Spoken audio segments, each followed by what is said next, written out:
worst possible thing you could say when you walk into a car dealership. I spent 5 years with Mercedes-Benz, 5 with General Motors, and the worst thing a person could say when they walk in is, if you could just get me to this payment, we got a deal. So your loan's probably still like 19, which means you got to pay to get out. You're upside down. It's called negative equity.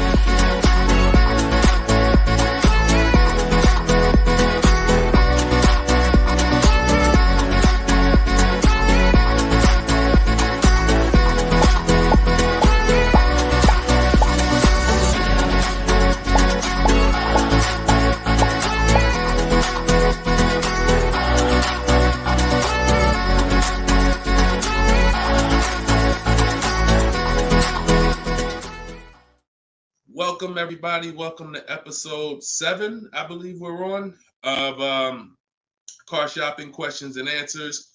We're live. Today is Thursday, 3 p.m. If you're watching this right now, then you are live.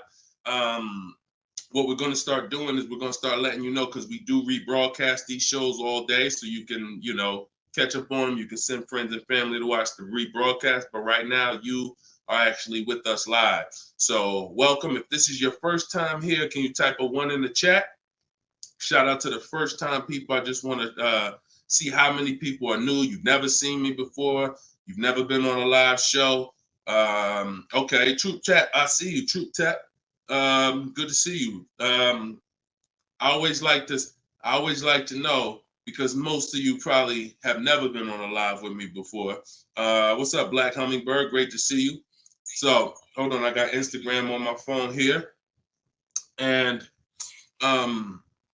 as you come in, first of all, I want to introduce myself, because you don't know me. My name is Deshone. I go by Deshone the Auto Advisor. I spent 14 years in the car business, 5 with Mercedes, 5 with General Motors, and 4 I ran my own brokerage. Now what I've been doing since 2020 is showing you how to get below market car deals on purchases, leases, used cars, new cars, everything from home. I'm the author of the book, the digital book, Cars from Home, 7 Steps to Saving Time, Money, and Avoiding Dealerships.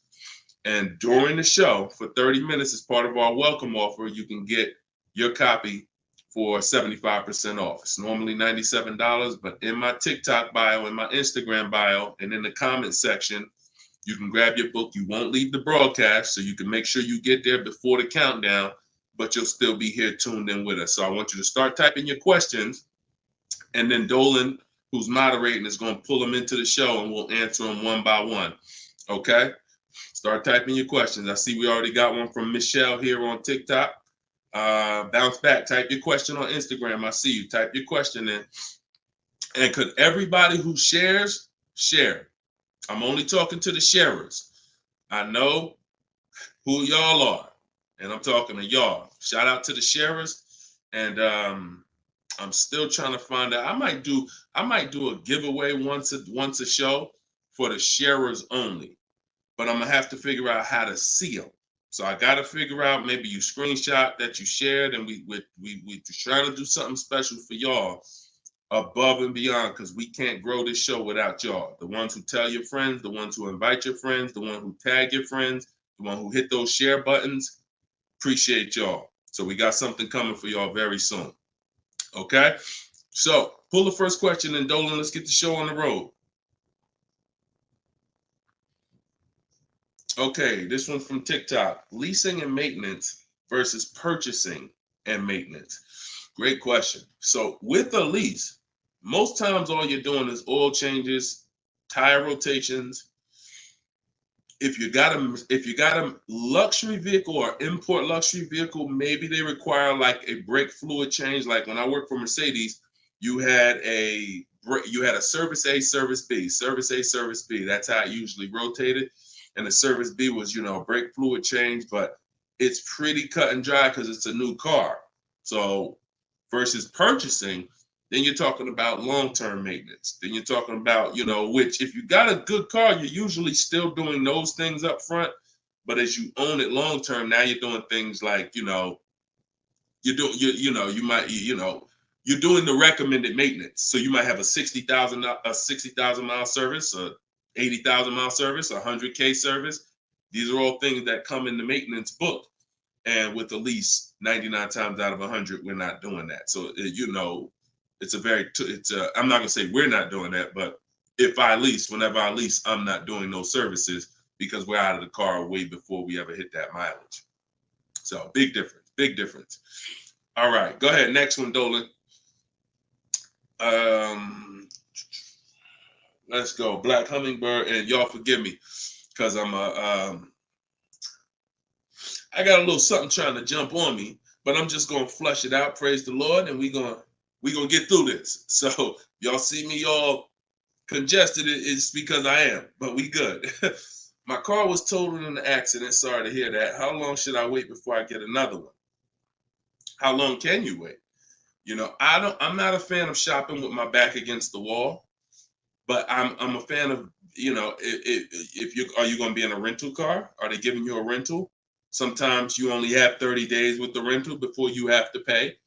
I don't know if you have a backup car, but you know, that's going to depend.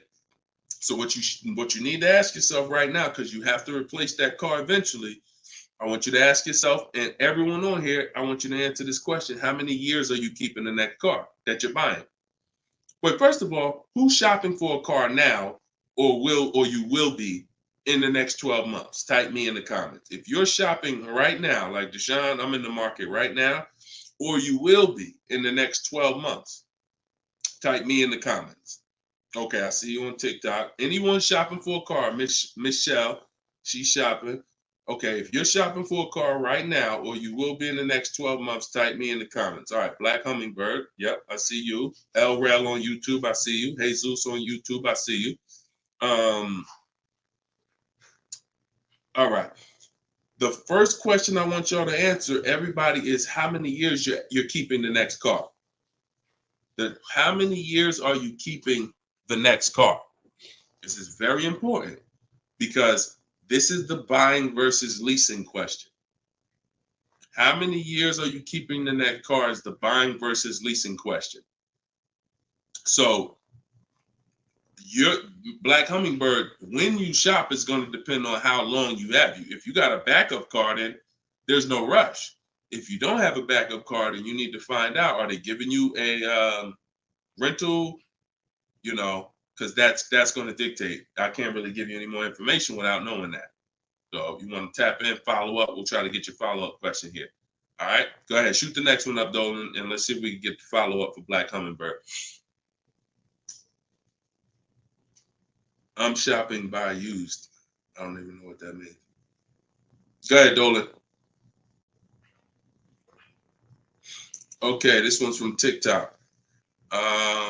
My third live, I need a used car by June 1st, so lost.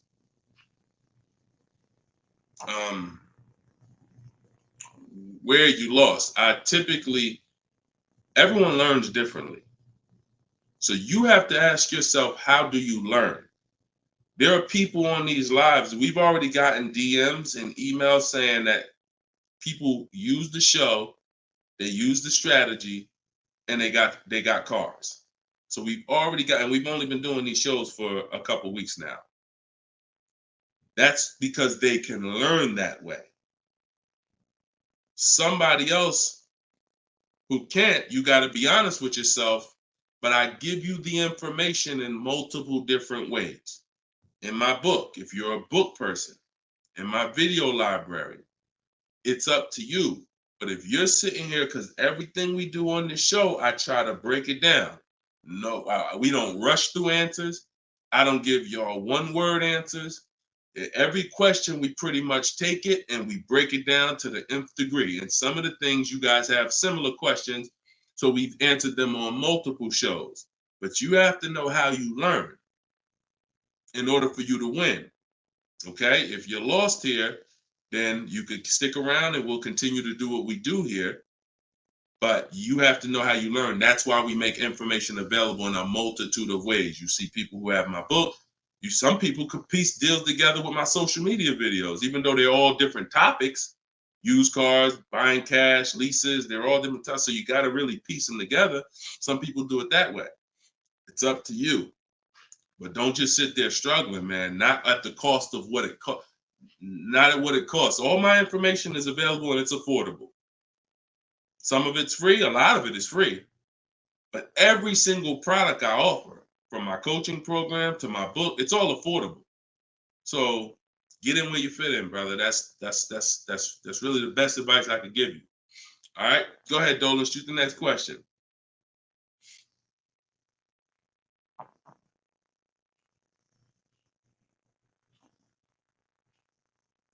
Okay, this one's from YouTube. LRel, what's going on? Peace, Deshone. I'm in the market for a used pickup truck for work.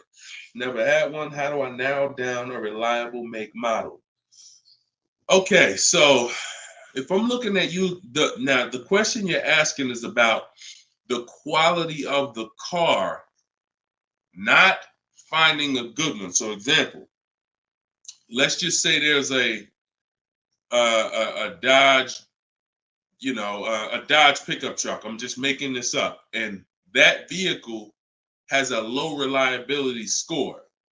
It doesn't matter if I go find a good one and I use my steps, the steps I'm going to go over with you to find a great used car, because the car overall has a low reliability score. Some Nissans have a low reliability longevity score because of their transmission. It doesn't matter if you use what I'm going to teach you to narrow it down to a great one, because the vehicle overall has a low longevity score. So I think the question you're asking is, how do I find a vehicle that has a good reliable one, and then I'll go shop for it. And because we could switch it.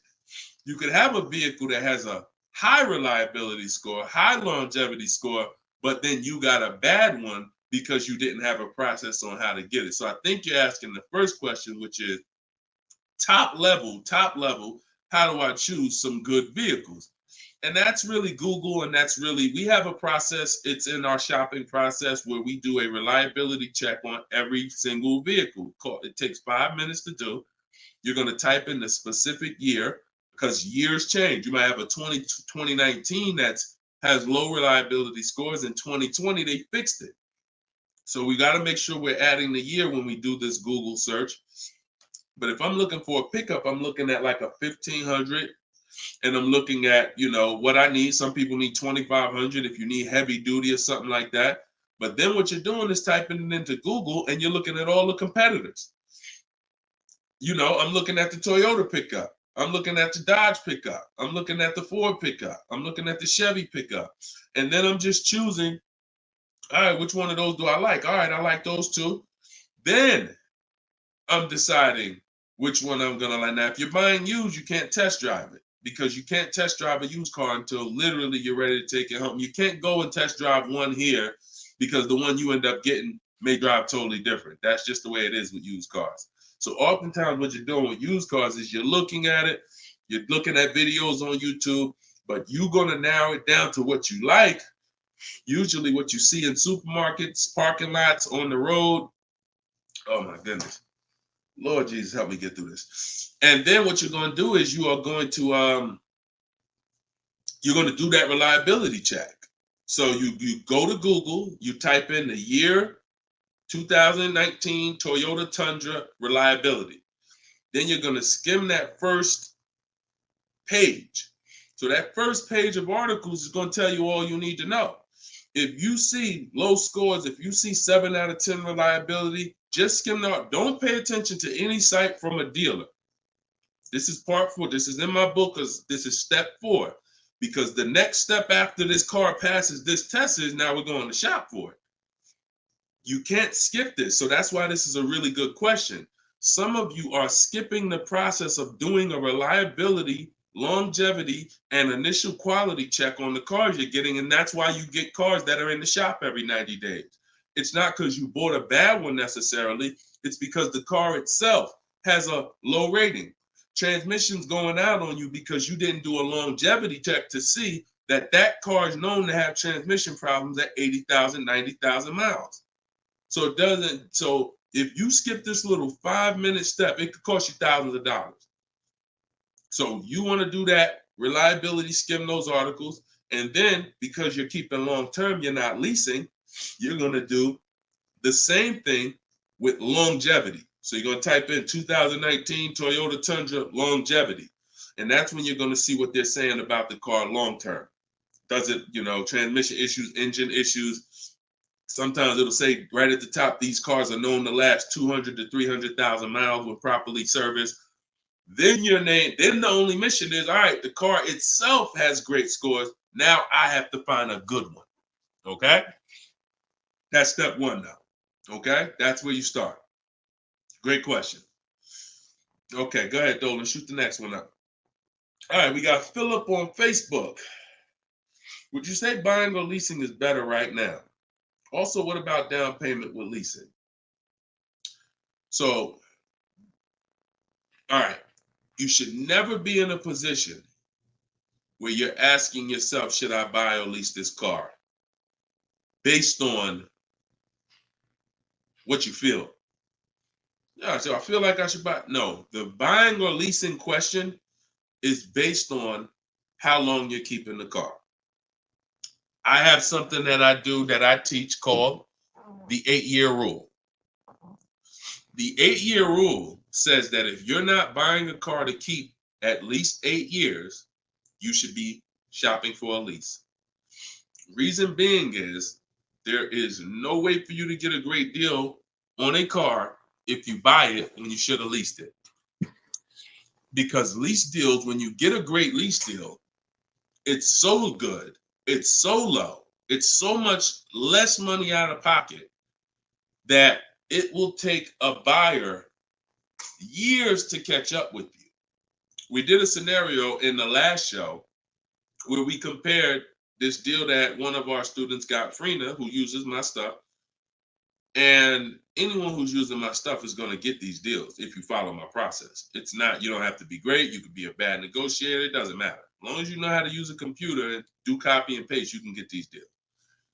But we compared her deal, which she got at $579 a month on this $65,000 car, and we compared it to a purchase, which would be literally $900, $1,000 a month. So how do we make this decision? Very simple. If you are not buying your car to keep for 8 years, you should be leasing it, because in the middle, y'all know when I break this out, if you've been on the show before, this is the depreciation scale. This is how your car goes down in value. I know some of you have been taught, I want to buy my car, I drive as much as I want. I don't want to pay for the miles.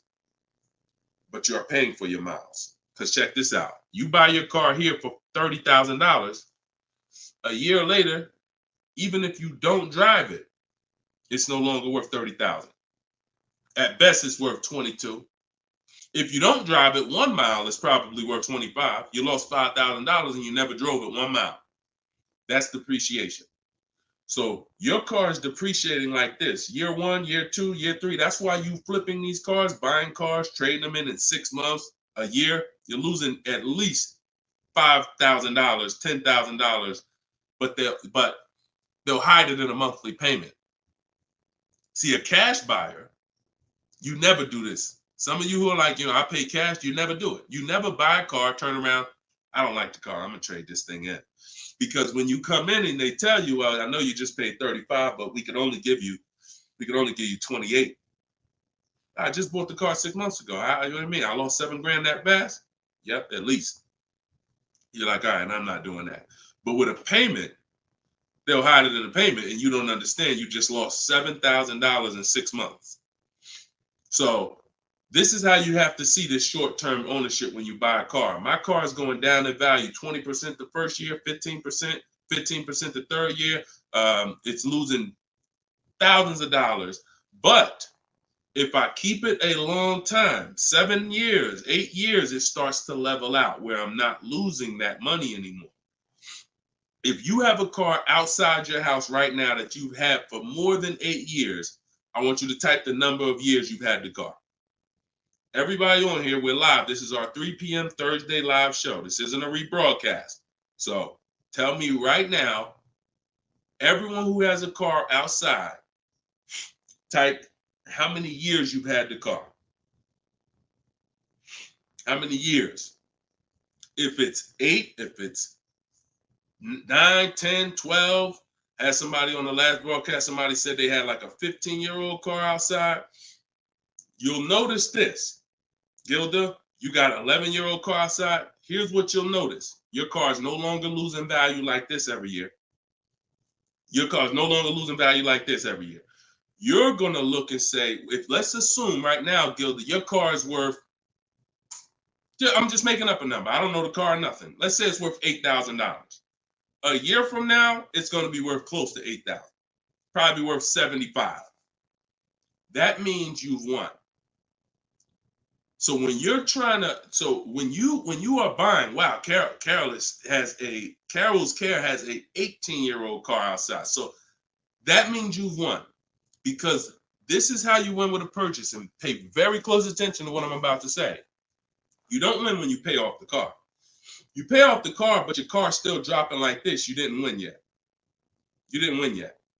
You win when you actually pay off the car and now the car is not dropping in value. You beat the depreciation.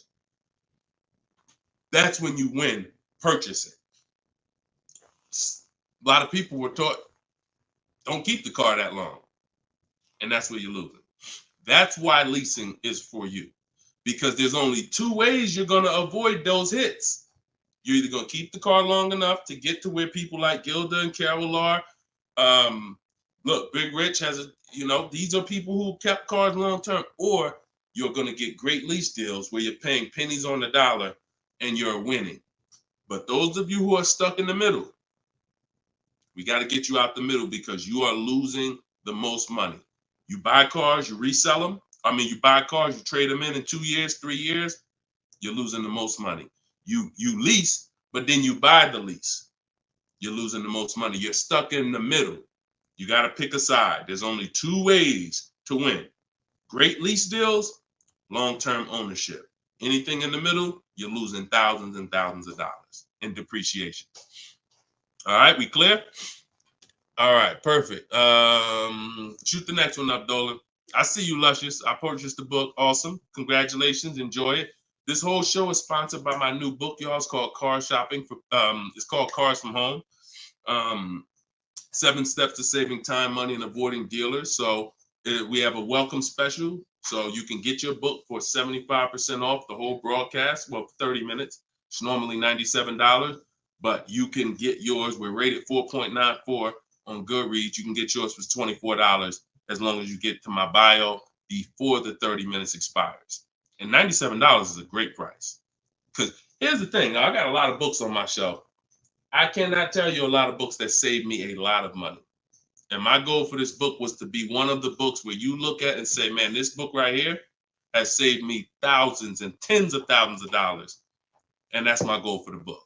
And we've been doing well at that. So, all right, this one's from Instagram. Mission Green. I'm in a purchase for 2 years with negative equity. Want to get into a lease. How can I walk away with the least out-of-pocket cap? So, you're in a purchase right now. You realize, Deshone, I'm not keeping my cars 8 years. I want to transition to a lease.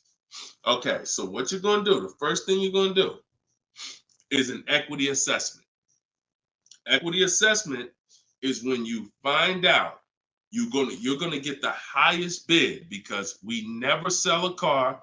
We don't trade cars. We never replace a car without getting bids on it. We never buy a car without getting bids on it. We never take a loan without getting bids.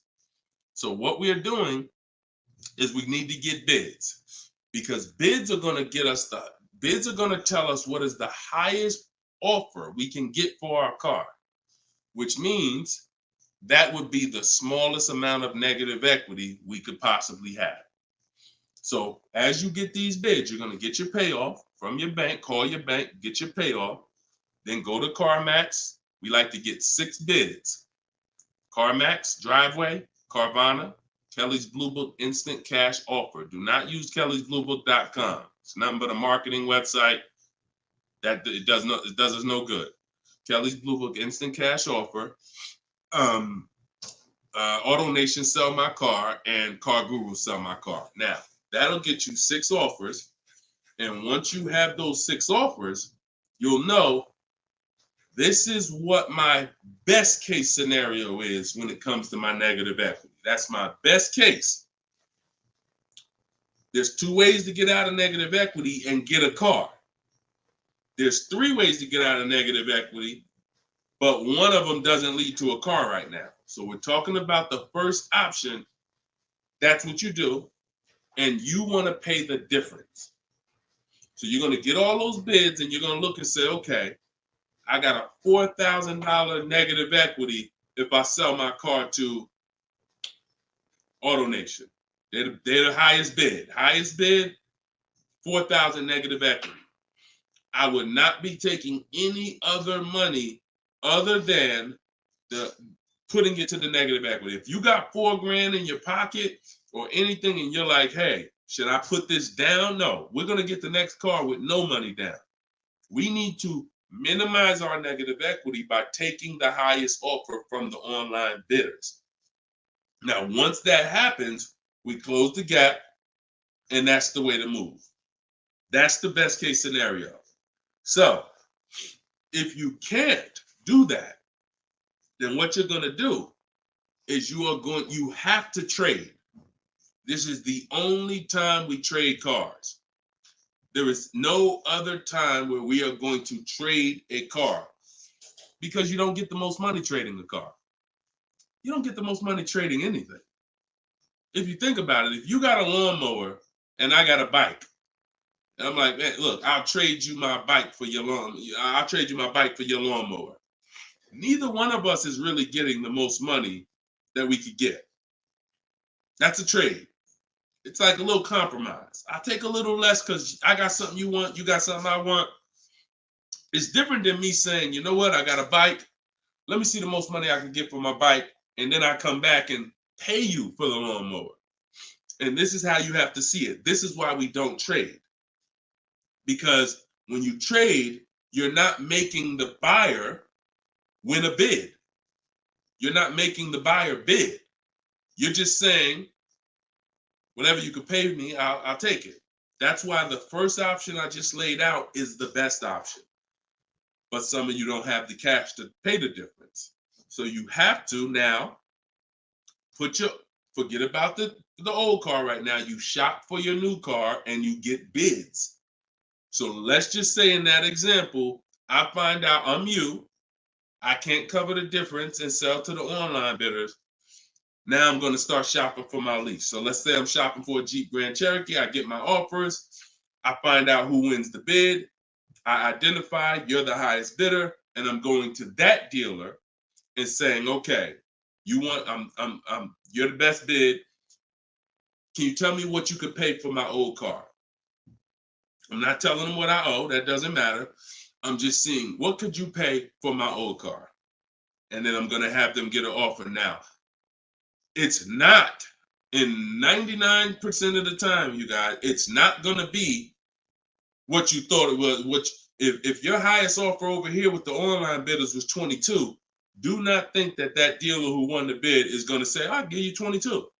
They probably say, the most I can pay for it is 20. And you have to take it because they can't win both bids. That's just almost impossible. The fact they're going to outbid all their competition on the car you're trying to buy from them. So I beat all these other Jeep dealers to win your business, and I'm going to beat CarMax, Boom, Driveway, all these other companies and pay you more for your trade. That's not going to happen. So that's why I say the first option is the best, because the second option, you're going to have more negative equity because the dealer cannot pay as much as the online bidder. So now that's what you would do, and you would tell them, okay, please add it to my deal, and you'd have to roll it into the lease over there. Third scenario where you can't get out is if you have too much negative equity. You're either going to need cash or you're going to need to pay the loan down. It's that simple. Because when you bring that negative equity over, the bank only has a certain amount that they're going to approve. If you're buying a $40,000 vehicle, they're not going to approve $55,000 because you got all this 10 grand negative equity, 12 grand, you're just trying to slap it on. You can have a 900 credit score. That's why I call negative equity the bad credit for people with good credit, because it can literally prevent you from getting a car. So that's when you have to pause, or you got to put money down to try to get within the loan to value ratios. And that's why I say stay out, get out of negative equity and stay out of it. And 99 times out of 100, the reason for your negative equity is you don't lease. You don't lease. You buy cars, you take out 5-6 year loans on them, God forbid longer, 7 years, 8 year loan, and then you trade those cars in before the loan's paid off. That's what's happening 99 times out of 100 to cause people negative equity. And we got and that's the cause. So I just gave you the solutions, but I also want you to know the cause. And that because you're already moving to a lease, you already understand, which is good for you. You already understand, all right, I'm not buying cars anymore until I want to keep something 8+ years. I'm going to start leasing. So this should be your last time ever having negative equity. Okay? Great question. All right, Dolan. Let's throw the next one up. Great question, Mission Green. All right. We are live, y'all. It's our Thursday, 3 p.m. live show. Shoot your questions in. Dolan's going to pull them in one by one. We're going to try to get through as many as we can. What's the best way to start about negotiating from the online price? Is this for a new car or used car? This is RT. I don't want to mispronounce your name. How do I get your book? S. Lewis, it's in the comments. Dolan, can you make sure we got the comment for S. Lewis here on YouTube? For those on YouTube, in the comment, we should have a pinned comment where you can just click it. You go to deshonsbook.com, or you might be watching us on a screen. If you're watching us on a television screen, you can scan that QR code with your phone, and you can get it that way. If you're watching us on TikTok or Instagram, you can go to my bio. There's a link in my bio, and you can grab your copy. And you won't leave the broadcast. You'll still be able to hear us, but you can get your copy before that 30 minutes expires and the book goes back up to $97. Okay, when are you really live? I'm live right now, TFD. I don't want to mess up your name. So, all right. So I can't wait for you to answer, but what's the best way to start negotiating from the online price? So let's just assume are you talking about a used car? If you're talking about a used car, here's what you got to know. There's two types of dealers. One dealer posts great prices and sells cars very fast. That's I didn't witness this until I worked for a Lexus deal. I worked for Lexus for like 6 months. It wasn't for me. Great car, but it wasn't for me as far as the dealership. It's just I had already sold Mercedes. Mercedes was a little bit more exciting clientele because it's just a bunch of different people. There's luxury people, there's sports people, there's performance people. So I went back to Mercedes. But what I saw with this dealership was big on volume. Great price, not going to mark the car up a lot. So if you come in thinking, or if you call thinking, hey, take $3,000 off because you're programmed to negotiate, you're not programmed to know a good price. See, when you know the used car market, which is what I teach, this is what I teach in my book, it's what I teach on the show. You need to know the used car market because, and remember what I'm about to say, this is very important. What's hurting you is you don't even know a deal when you see it. I've had people who are looking, I'm literally making them an offer that I know the dealership is daggone my manager don't even want to do this deal, but they need it. We need the deal. We behind on our numbers. I'm selling the car. We ain't making, it's like pretty much a break even triple net deal. And they're still looking and questioning it. There's nothing we can do. And the reason why I never get in that situation, and the people who listen, if you listen to me, you'll never be in that situation, is because when you have multiple offers, you know a deal. See, the reason why those people would question if this was a deal, they didn't have enough offers. They didn't see that there's offers $2,000, $3,000, $4,000 more than the one I was making them to know confidently, Deshone, this is better than every offer I got so far. Let me take this and get up out of here. So you don't know a deal when you see one, and that's hurting you because someone who knows a deal, like me, or like somebody that listened to me, give you an example. Some of you are in the same town as some of you have my book. And some of you are actually shopping for the same car that someone else on here is shopping for. that means y'all are competing. So someone who's using my stuff and who knows a deal and who's sitting here talking to multiple dealers while you looking at one dealer slow and doing this, they're going to get that car out of before you even have a time to wonder if this was a good deal. Oh, you know what? That is a good deal. Let me call them back. That car's gone. It's gone. So that's the first type of dealer. They price the cars to sell, and they're not going to be online for more than 24, maybe 48 hours, and they're gone.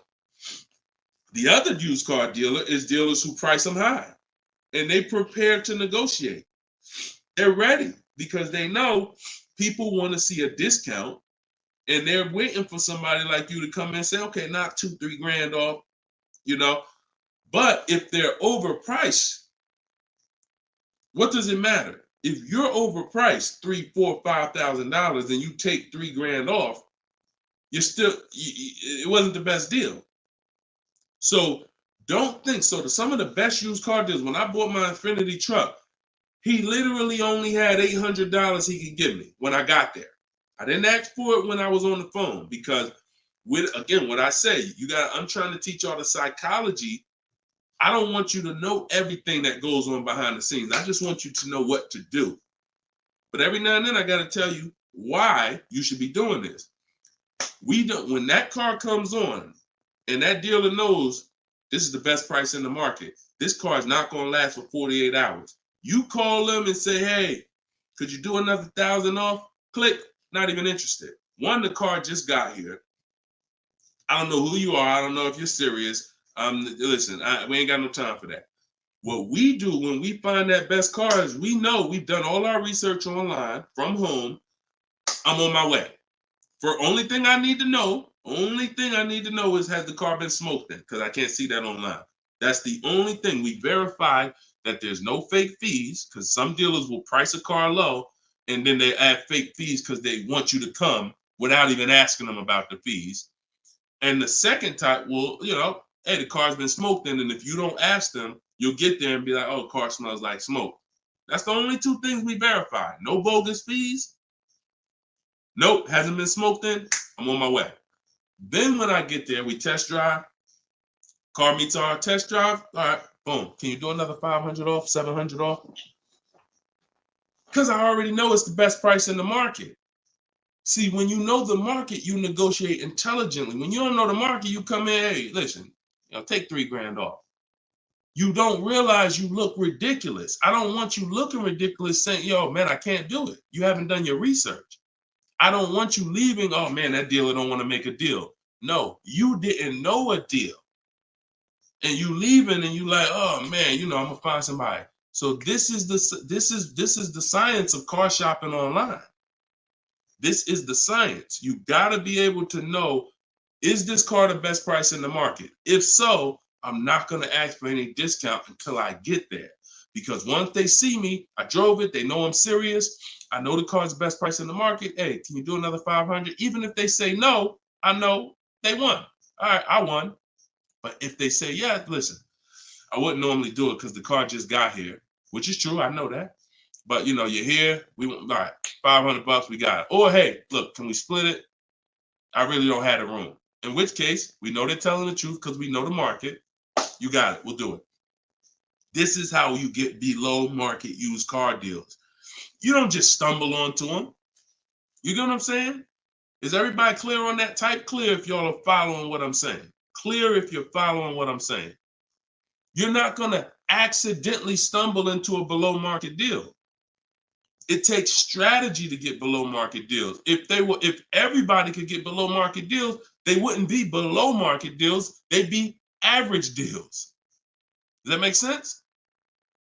All right, glad we clear. I see you, Michelle. All right, shoot the next question up, Dolan. Let's roll. Let's keep it going. I see you, Rose, on Facebook. All right, Blooming Chosen One from Instagram. Almost done closing at 1%. Let's go. Come on. Come on. That's what I want to hear. Come on. If y'all don't understand, Blooming Chosen One is about to close a 1% lease deal.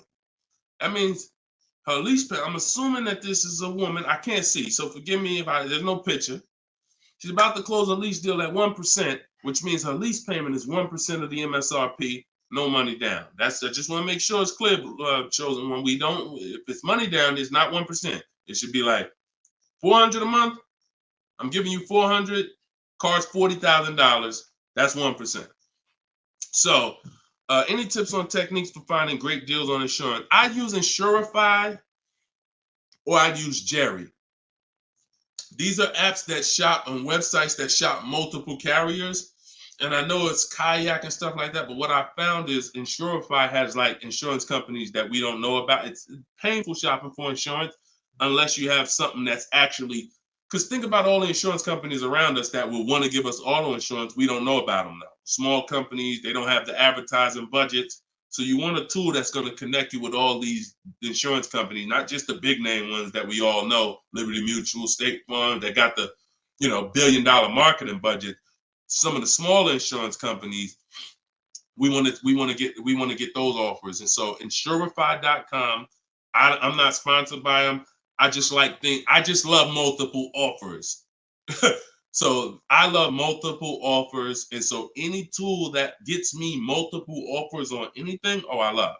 So yeah, that's what I would say. So keep me posted. I told you, I want to see your deals. See, she ain't even say what car she's looking at. That's how we know.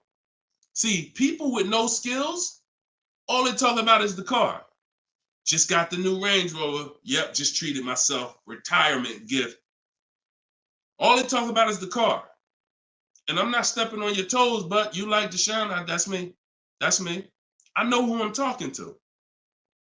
When you start getting skills and buying cars, making people bid 90 minutes from home, using my systems, the first thing that you're excited about is the deal.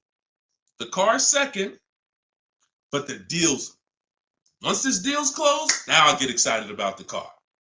All right, good job. Great job. I love it. Go ahead, shoot the next one up, Dolan. All right, from TikTok. Is it true that there is no need for down payment? That if you do it, it goes to the salesperson's commission. If you do it wrong, if you are doing a down payment, it's between you and the lender. If you go in and you're a payment shopper, then your down payment is usually going to go to commission. A payment shopper says things like, how much does that car cost a month? Okay, that's a little high. Could you get it to, could you get it like under 6? As a payment shopper, no idea about the numbers, just talking about payments. If you stop doing that, and if you've done that, see, I don't want to, look, I hope we're building a community here where people could be honest. If you've done that, type ouch in the comments. If you've gone into a dealer, looked at a car, and said, how much those run a month? What kind of monthly payments are on those? And I know that there's some people who are not gonna be honest, but this is how a lot of people shop. It's a payment thing. Yeah, okay, I appreciate it. I see. All right, I see we got some. All right, we got some people being honest in here. I see you. I see you, Michelle. I see you, Bye Lion. Not Michelle. So that's where you get in trouble. So what do you do outside of that? You separate the payments from the car. The payment you handle when you're shopping for, look, Byron on YouTube said, ouch, just experienced this past weekend. It's terrible out here. It's great out here for us, okay? It's terrible when you have no strategy. It's terrible if you're winging it. It's great out here for us. Like, and I'm not even saying that, underplaying that. Like, I've been doing this so long, and I got just so many people that done learn from me, and so many people getting cars. I got a private group, so I get to see this stuff. You know what I'm saying? If you guys been on these shows, I share people's stuff. I share Tope stuff, Greg's deal. This is our book, 4.94 on Goodreads. Get your book 75% off, or you can wait and miss the 75. You can pay $97. Either way, it's worth it. Either way, but $24 is better than $97. In my TikTok bio, you got 30 minutes, or in my Instagram bio. But check this out, Kimberly's deal. She saved 20 grand off her Maserati. Look, Bonita, Middle of the pandemic. So we've been hearing since we started this whole thing, yo, it's terrible out here. Man, there's no deals out here. Middle of the pandemic. Look, December 2022. Blood in the streets. Kia Telluride, one of the most popular vehicles of the last 3 years. Bonita, from home. Kia, 2023. 600 down, 600 a month. People paying $800-900. It's people right now that's going to watch this broadcast that has this particular car paying $700,000-900,000 a month for it. This same vehicle. So, Charles, Hyundai Palisade, top 5 most popular vehicles the last 5 years in this category. Look, $597 a month, $48,000 truck. So it's what you know. In fact, it's what you don't know. So I would tell you, yes, when you are winging it, when you shopping, when you just winging it, yeah, Byron, it's gonna seem like, man, it's horrible out here. When you step back and start using my bidding systems and letting these deals come to you, letting loans come to you, you're gonna feel like you're in control. You call the shots. Okay? So that's what I want everybody to know. It's all perspective. You know, somebody who's never had a fight in their life may be like, oh, shoot, I'm gonna lose this fight. Mike Tyson, he's not worried about losing a fight. And I hope he's not throwing this fight. So, another end. It's all about what you know. You learn better skills, you get different results. You keep the same skills, keep shopping like our grandparents shop, keep shopping like our parents shop when there was no internet, keep shopping like it's 2005, you're going to get those same results. All right?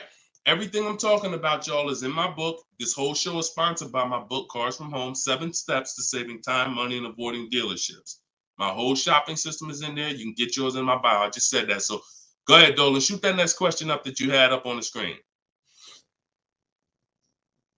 My lease is up this year, but I'm over 4,000 miles, and a car dealer just told me if I lease again that I'll have to pay for the over miles. What do I do? Okay, I want you to know something, and I want you to hear me clearly. Dealers who tell you they'll cover the mileage. I know some of you have heard this in the past. You know, my dealer said if I release a car from them, they took care of the mileage for me. No, they didn't. No, they didn't. Mileage is never taken care of because mileage is between you and the bank. You told me you were going to drive this, the bank, not the dealer. Dealer has nothing to do with the car. Once you drive off the lot, it's between you and the bank. It's between you and the leasing company. So when you go over miles, the bank says they told us they were going to bring this car back with 36,000 miles on it. They already have an estimated value of what they're going to sell the car for, and it's based on 36,000 miles. That's why if we're under miles, we always do an equity assessment. You're going to do this either way, Miss B, but this is one of the main reasons when we're under miles, it doesn't matter, because if we drive less than we told them we were going to drive, we want to see if there's any equity that we can actually pull out. If you didn't know you can sell a lease, yeah, that's another discovery. Aha moment, you can. We've been doing it for years. So, but going back to this case, if you're over miles, you got to pay for it because you can't give it back to them. It comes out of their profit. So what do we do to try to minimize this? One, we don't let a dealer tell us we're going to work this out for you. We have to do our own equity assessment.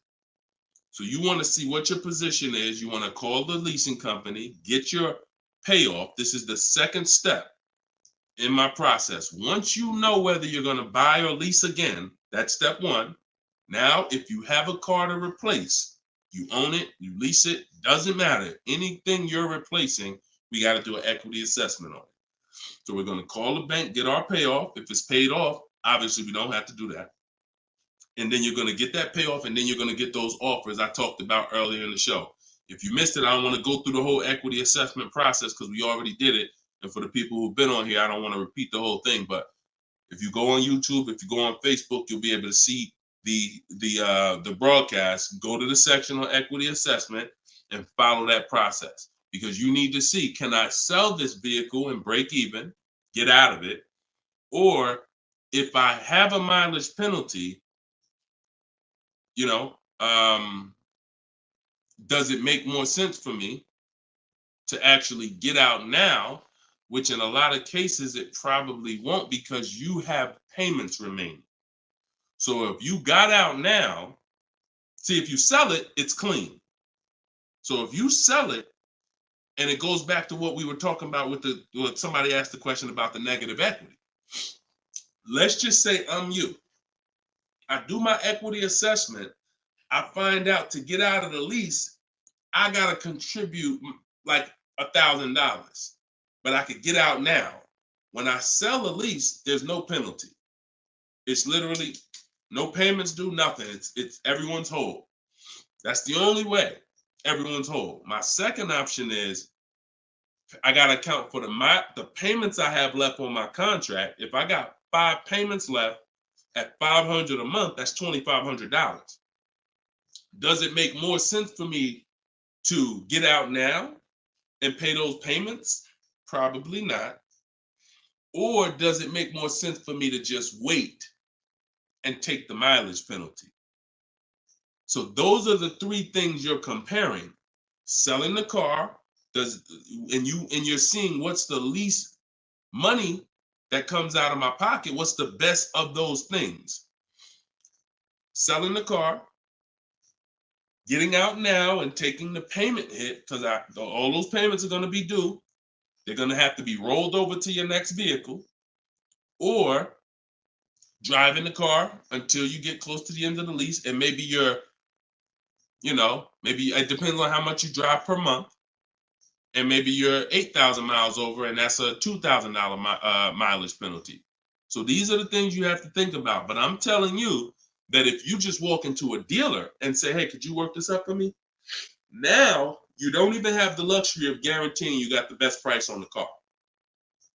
So now, because they see you as desperate, oh, she needs help. She don't know what she's doing. So let's just work these numbers, move these numbers around, and tell her, hey, we got you to this payment. Does that work? Now you're a payment shopper and you don't even know. Just give me to a monthly payment that makes sense. You didn't realize that you overpaid, and they're packing that deal, and you overpaid by probably $4 or $5 grand because you wanted to let them do it. So those are 3 scenarios, and it all starts with the equity assessment. Because like I said, you might be able to do that equity assessment and find out, oh, I could come up with $1,000 and I'm out of this thing clean right now. Or you might break even. It depends. That's why it's always an equity assessment. Equity assessment is probably everything in our process is important, but my God, skipping the equity assessment, you're skipping probably half of your transaction. Okay? And if you don't know how to do equity assessment, watch the show earlier. If you have my book, it's all in there. It's up to you. Go ahead, Dola, shoot the next question. Bought your book. Thank you for doing this. Thank you, Michelle. Enjoy it. Use it. Use it and win. For the rest of your life, use that book. And it's a digital book, so you don't have to worry about when it needs updating. I just update it. You'll open it one day. Like, let's say you get your car now. A year from now, you open up that book and you're like, all right, I need another car. My spouse need a car. My child need a car. Man, wait a minute. There's different stuff in here. That's why you always keep the email I send you with the master link in it, because that's where I update the book. All of you who got the book, when you download it, don't save the email, because when you click that master link, that's where I update the file whenever something changes. So, and I couldn't do that with a print book. I can only do that with a digital book. Yeah, don't worry. I don't do trades, J. Paul. So if you ever see somebody selling crypto, all of that, like anybody with a decent amount of followers is going to have knockoff accounts. Like, I do car education. That's all I do. I don't do crypto. I don't do none of this other stuff. It's been fake Deshone the Auto Advisor accounts since we was on TikTok. We got 1.5 million followers on TikTok. The fake Deshone the Auto Advisor account started popping up. Nothing we can do about it. You got to watch it, though. Watch it. Okay, this one's from Instagram. Considering a lease of a Lexus electric vehicle. First time lease customer. Do you have any advice shopping for a lease premium electric vehicle? Same process. Same process. My system doesn't change. I'm gonna tell you, there's only one scenario where it changes, but electric cars, look, doesn't matter. Look at Sean. Bids. F-150 XLT electric. Bids. $73,000 vehicle. He got it for 57. He saved over 20 grand. Bids. That's electric. Electric. You don't know what rebates there are.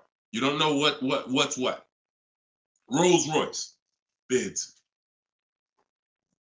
Popular cars. Bids. Exotic cars. Bids. Doesn't matter. Process is the same. The only time that bidding is not called for when purchasing the car is with Tesla or any manufacturer where the price is set. No matter where you go in the country, it's the same price. You buy Tesla in New Jersey, same price in California, same price in Minnesota. One price all around the country. You order the car. That's it. I don't care if you have GM supplier pricing. That everyone's doing a different price. Some people are not going to tell you. They won't tell you what the rebates is. Some people, oh, Deshone, I'm a Ford employee. I get Ford special pricing. Bids. Because 80% of dealers are going to lie and not give you the real Ford special pricing. Everything is bids. Put everything under there. All right? Go ahead, Dolan. Shoot the next one up, brother.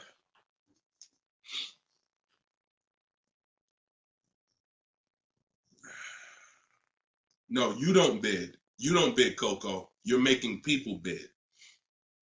This one bounced back, Brian from Instagram. What's up? Hey, bro, I recently financed the BMW 330M, but the problem is they gave me a high APR. Sounds like a payment shopper.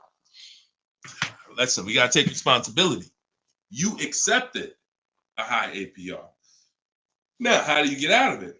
Only way is to refinance. You can refinance or sell a vehicle. And so bids, what we do is, see, now let's just say for an example, you use our system we call the bank bidding war. Bank bidding war is 3 rounds. We check to see if there's any special interest rates. 1, no special interest rates on the car, which a BMW 330M, probably not. You never know. But then if there's no special interest rates, we go and we get bids and we find a dealer that's going to sell us the BMW M for the lowest price. And it doesn't matter, popular cars. I had a young lady earlier this year. Well, no, that was last year. She was looking at the brand new X4M, redesigned, just redesigned, brand new body style. She got her offers. Best offer was $3,000 below MSRP. Worst offer was like $5,000 over MSRP. Brand new, newly designed, fresh in the country. No one's ever seen it.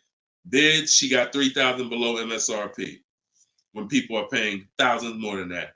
So it doesn't matter the car. Now, once we, but that's that's the part where I say you separate the loan from the car. You separate the loan from the car.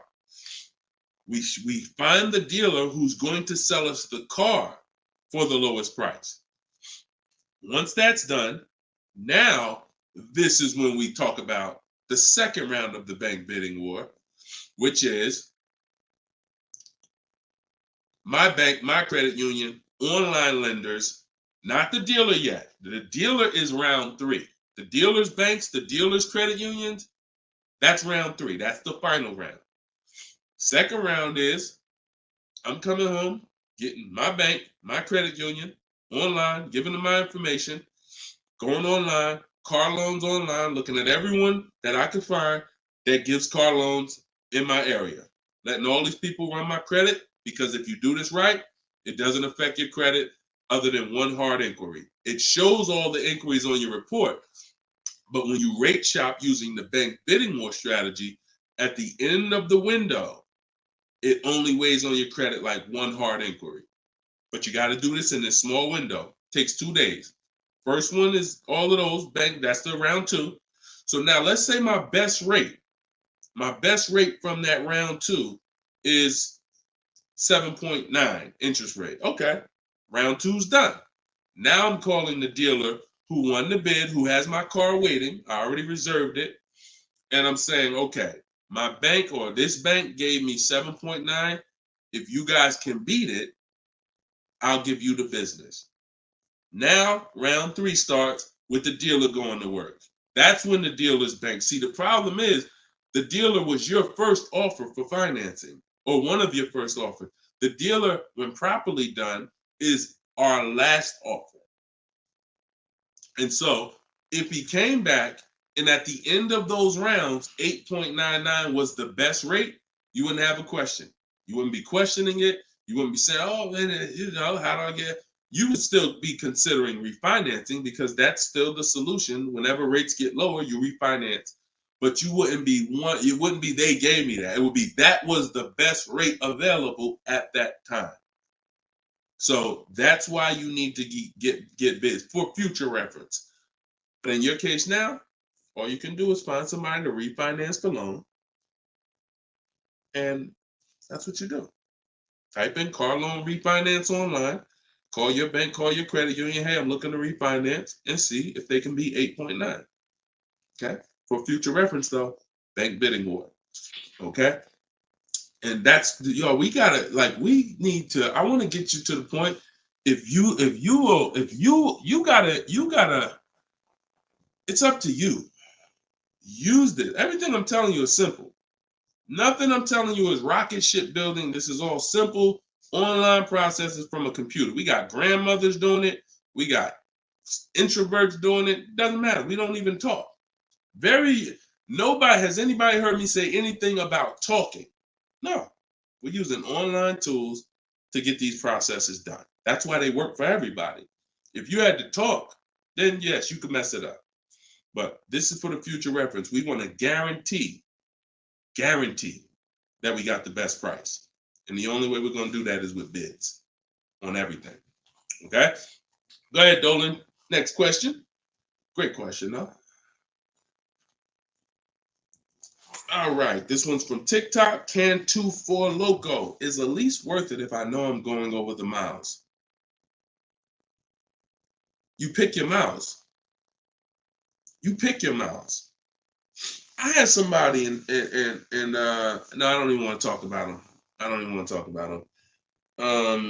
He somewhere along the line they told him it was okay. So you pick the miles on a lease, and I would never in a million years pick less miles than I need. 10,000 miles per year, 12,000 miles per year, and here's what happens: if you see somebody who's intentionally picking less miles to save $20 and to go from 10,000 miles a year to 12,000 miles per year is probably like $20 a month. To go from 12,000 to 15,000 for most cars is probably another $25 a month. So the difference between 10,000 miles per year and 15,000 miles per year, 15,000, no penalties. Deshone, I know I need 15,000, but I took 10. So you're going to do 15,000 anyway, and you're going to be penalized for the 5,000 per year over at 25 cents a mile. Instead of paying the additional $45 a month, which would be way less than the penalties, because 5,000 miles per year, 15,000 miles over at 25 cents a mile is $3,750.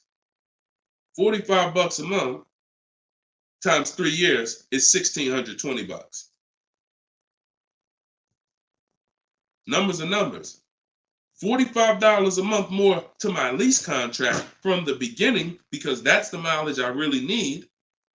I'm paying $1,620 extra over 3 years to have a comfortable lease experience, no penalties, and I can enjoy my lease.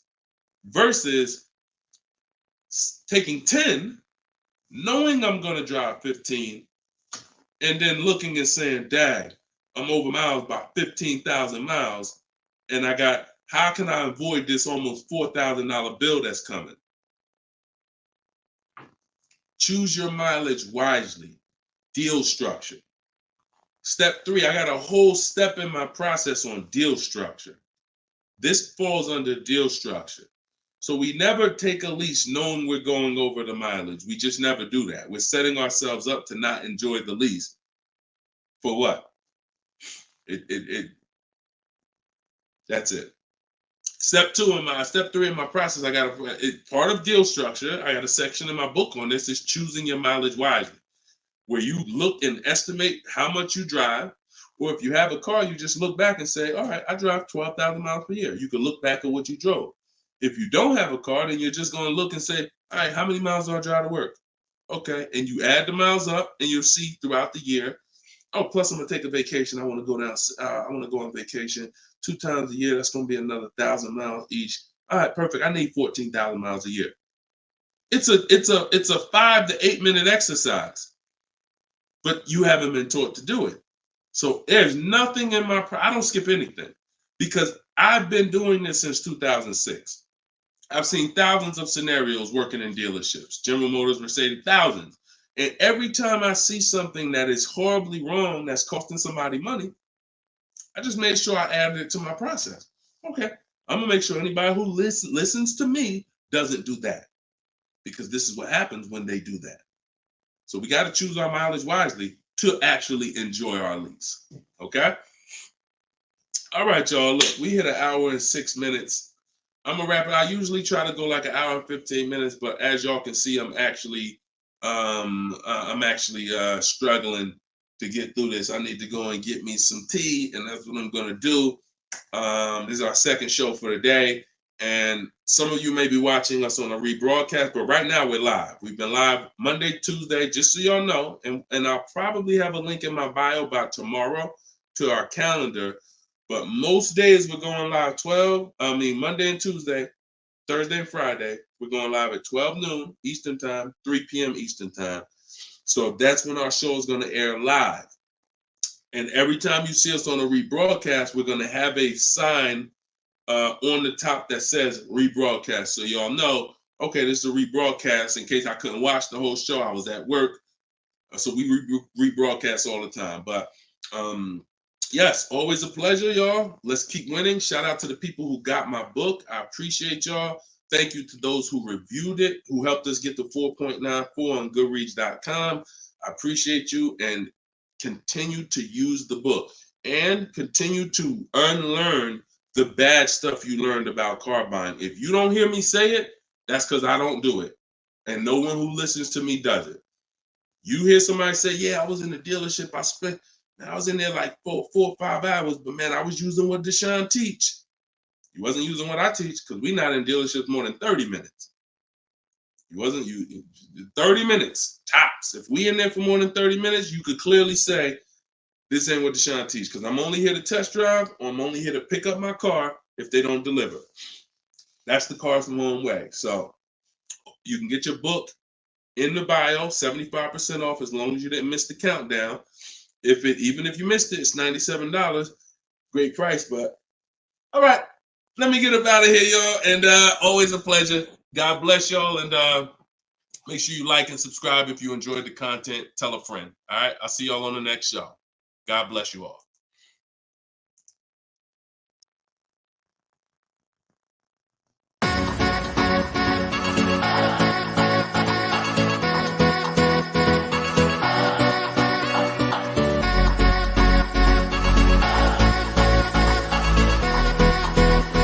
The worst possible thing you could say when you walk into a car dealership. I spent 5 years with Mercedes-Benz, 5 with General Motors, and the worst thing a person could say when they walk in is, if you could just get me to this payment, we got a deal. So your loan's probably still like 19, which means you got to pay to get out. You're upside down. It's called negative equity.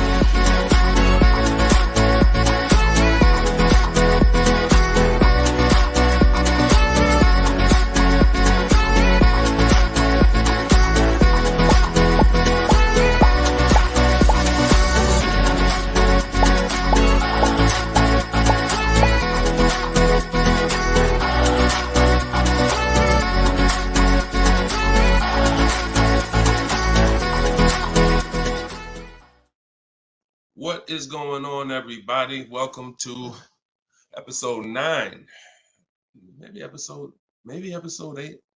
Either way, I'll make sure the right episode is in the comments. But welcome to Car Shopping Questions and Answers. This is our live show. It is Monday. This is our noon show. We want to make sure that you know when we're live and when we're rebroadcasting. So every time you see the rebroadcast, you'll see a badge that says previously recorded or rebroadcast or replay. But whenever you don't see that badge, then you know we are live, and you can engage with us and ask your questions, and we will make sure that we get through as many as possible. So come on in. Everybody just come on in. I'm actually just sharing this broadcast on Facebook now. And on TikTok, welcome. I see you, Claudia. I see you, Dreamer. You guys can start typing your questions in. And let's do a little housekeeping first while we let the first couple questions come in. If you don't know me, this is your first time ever on a live with me, type the number 1 in the comments. I want to give a welcome to the first time people who've never been on a live with us before. And welcome back to the people who've been here before. I'm your host, Deshone.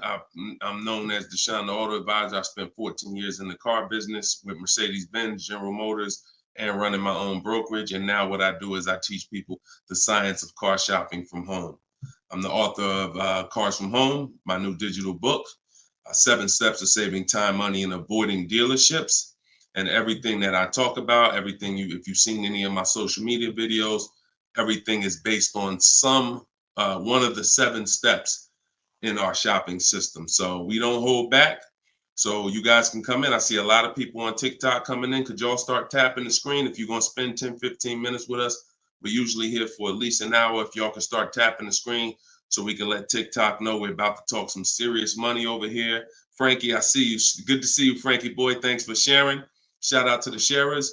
And whenever we have the first question, we will certainly get down to it. Also, if you, all of you do have the opportunity to get my new digital book at 75% off. I always like to let you know about this welcome offer. The book is normally $97 and it's currently 4.94 stars on Goodreads.com. So thank you to all of you who have taken the time to rate the book, to review the book. But most importantly, thank you to everyone who's using the book so that you can stop car shopping like our grandparents. No offense, but most people are shopping the way our grandparents shopped before there was internet, before there was leverage. And my mission is to show anyone who's willing to listen how to stop doing that and how much money that's costing them today. All right. Did we get the first question yet, Dolan? If not, then listen, you know I could keep talking. Okay, here we go. Instagram. Shout out to Instagram. All right. How long should you wait to refinance? It's a good question. I would refinance when it makes sense. If you have rates are high right now compared to where they were a year ago, 2 years ago, 3 years ago. So if you guys are in a higher interest rate than you could qualify for today, then you want to refinance as soon as possible. If you have an 8% rate and you could refinance to a 6% rate, you guys know on this show, if I talk about the money, 2% on a $30,000 loan is thousands. That's not hundreds. So if you have it, on some of you have improved your credit. So you may have had a lower credit score a year or 2 years ago when you got your car, but now your credit score is higher. So you want to make sure you are following this guideline though. Most of the people who want to loan you money want you to take more for longer. That's just what they want you to do. I am of the mindset of you don't want to stretch the loan out long. You don't want to stretch the loan. You don't want to stretch so if you've already paid for a year or two, you don't want to stretch the loan out longer because they'll want you to take it longer. They'll tell you right up front, if you take a 6-year loan, your payment's going to be this. Meanwhile, you've already paid for 2 years. Don't fall in love with the new lower payment. Fall in love with paying as much as you can at the higher interest rate. So if you can pay a higher payment for 4 years, pay the highest payment you can to get the loan out of the way faster. Don't be tempted to stretch out the loan and go longer with it. Or else you're falling into that trap. Like I said, people want to loan you money, want to lend you more for longer. They take it for 6 years. You could always pay it off earlier. They're hoping you don't. Okay, so that's typically the rules of thumb that I like to follow. All right. This is from Instagram. Well, this is Luna. I was desperate and just got the first deal. I set a very high payment. Can I refinance for a smaller amount? Luna, weren't you on the show a couple days ago? I was desperate and just got the first deal. I set for a very high payment. Can I refinance for a smaller amount? It's probably going to be early for you to do that. Did you? Hold on one second. If you hold on, let me open the Instagram comments so I could actually see. I know Dolan's bringing the comments to the show, but I want to make sure I could actually see the Instagram comments. Hold on. Okay. So because if you just got the vehicle, I mean, you could try to refinance, but it depends on how high of a rate they gave you compared to what you could have gotten if you would have followed like our bank bidding war process. You bought a brand new 24 Mitsubishi. Okay. Haven't you been on the show, Luna? This isn't your first time, right? You've been here. You've been with us for a couple.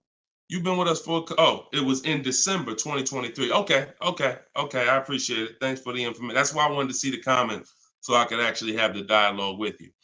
Yeah, I mean, that's all you could do. You could try and you could try to refinance online.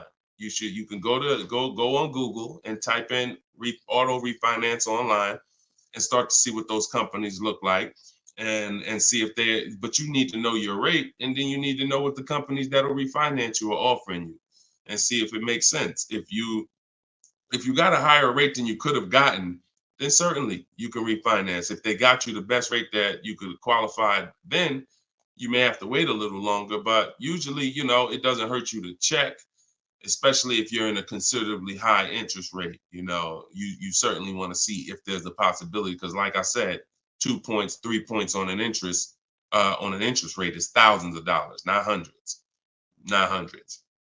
All right, TikTok, y'all gonna spend some time with us. Can y'all tap the screen and shoot the likes up if you're gonna talk money with us? Here's the thing, y'all. I'm gonna be honest with y'all. Y'all know I've been this way from day one, and I can't be any other way. I'm considering, and some of you know, I'm gonna tell y'all a story because I'm gonna keep this real, real, real, right? So in 2021, we did a podcast. It was called the Auto Advisors Podcast. The Auto Advisors Podcast got 10,000 downloads in the first 90 days, which was a great metric for a new podcast. I stopped it. You know why? Because we're in the way the podcast is, and I'm just keeping it 100% with y'all. I'm never gonna stop doing the information, but if people don't engage with the show, then we'll just keep the rebroadcast going. The rebroadcasts are great. I'm 100 for my lifestyle, for my getting the information out. We do tons of free social media videos. I just don't want y'all to be questioning, Dad, why Deshone not doing the live show anymore? Because the live show needs to make sense. I've been telling y'all to share. I look at the shares. I see the people who come regular. I see not a lot of people share. All good. I just want y'all to know that when you can't ask the questions and you got to just do the rebroadcast, that's going to be the reason why. That's really going to be the reason why. Because we can sit back and we can let this live stream go 24/7. I love it. Dolan runs it. It's great. We sell a lot of books throughout the day. People get their questions answered. It's great. If y'all like Deshone, I would really like to ask questions and have the opportunity for my family to ask questions and get their questions answered, then y'all gonna have to show up. Y'all gonna have to show up. It's always been that way. Now, we're gonna have information everywhere for you. Free social media videos, my free masterclass is in my link in my bio. But if y'all want to keep this show going this way live and not just see 24/7 rebroadcast, then y'all gonna have to make sure y'all show up. And if we don't see the likes and we don't see the shares, then it's all good. That tells us everything we need to know. because there's nobody out there doing what we're doing right now. So if it was 20 other people doing these shows, then I understand. We got to make sure we're better than them. There's nobody doing what we're doing right now. So it's up to y'all. All right, so Dolan, let's go. TikTok question. Can I get a new lease with no money down and get the same car payment monthly, turning my lease in soon? But that depends on how good you're going to shop. See, if you got, a lot of people are going to be fooled into this conversation. Car salesman calling them saying, hey, I could get you out of your lease, keep your payment the same, and you'll be good. That's the conversation they're going to go for. Now they're going by 2021 and 2020, well, really 2021 payments, which were the highest in history. And what they're depending on is they're hoping that most people don't ask a question. You already been paying this, you already been paying the high payment. What if I could put you into 2024 for the same price? Meanwhile, those prices that you were paying were ridiculously high. All through the pandemic, most 99 probably percent of people were paying ridiculous payments. That's why I always show Bonita. So when you look at Bonita, Bonita is the one who got one of the most popular vehicles during the pandemic. It was a Kia Telluride 2022. She got it for $600 out of pocket, $600 a month. It was like a 1.25% lease. How? Sitting at home and shopping offers. So to answer your question, don't comply. Your deal is going to be based on how well you shop. And what I'm teaching you to do is to stop going into dealers because 80% of them are overpriced. So you're going to go into a dealer, do your test drive, and then you're going to come home and you need to get at least 5 offers. Now you could do it my way. In my book, I have a strategy called the 25 to 5. We go online, we go to the dealer's websites, we put in what we want, 25 dealers' websites. It's a copy and paste template. Then we have conversations by email because out of those 25 dealers, figure about 10 are going to have a car we want. And then we're looking to get 5 to 7 offers. If you shop the right way, you're not shopping the right way if you don't see a $150 to $200 difference between your offers. You're just not shopping the right way because we know I've helped. Personally, we have about 1,600 people in our car shopping course, in my coaching program, and we probably have about 6,000 people who have my book. That's enough data for us to know when people send me their deals, 80% of dealers are overpriced. What's the message then? If you don't get 5 offers, you're going to overpay. Hands down. Not 3, not 4. Now, some people with Charles, if they're shopping for a really hot vehicle, like Charles got a Palisade a little while ago, he got 10 quotes. So he reached out to 35 dealers. But look what he's paying. $48,000, almost $49,000 vehicle, he's paying $597. And both of those deals were no money down. So if he didn't know how to shop, then he would be paying $700, $800. Some of you may be looking and saying, Deshone, man, I got a Palisade and I pay a lot more than that.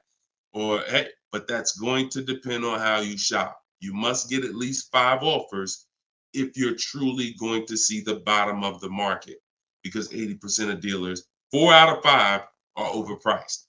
So certainly you could do deals with no money down. It's not even a question. And don't pay attention to commercials, because what you'll see is neither one of those 2 deals that I just showed you were from a commercial. They'll probably, when you look at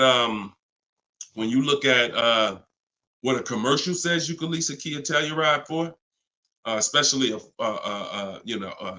a Palisade for, especially a $50,000 Palisade, it would be a lot higher than this, and it would be with 1,000 down plus tax plus fees.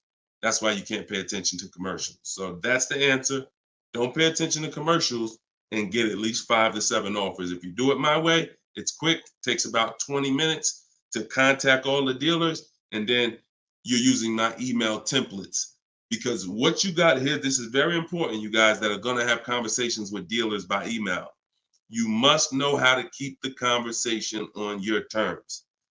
You must know how to keep the conversation moving forward when people ask you, hey, can we get on the phone? Hey, can I get your phone number to call you? Hey, when can you come in? You must know how to have the conversation stay on your agenda. That's why I wrote the scripts. But even if you're not using my book and my scripts, make sure you are committed to staying the course, that you're not getting on the phone, you're not coming in, and that you're going to be shopping from home. Okay? Because salespeople will try to get you to come in. All right, go ahead, Dolan. Shoot the next one up.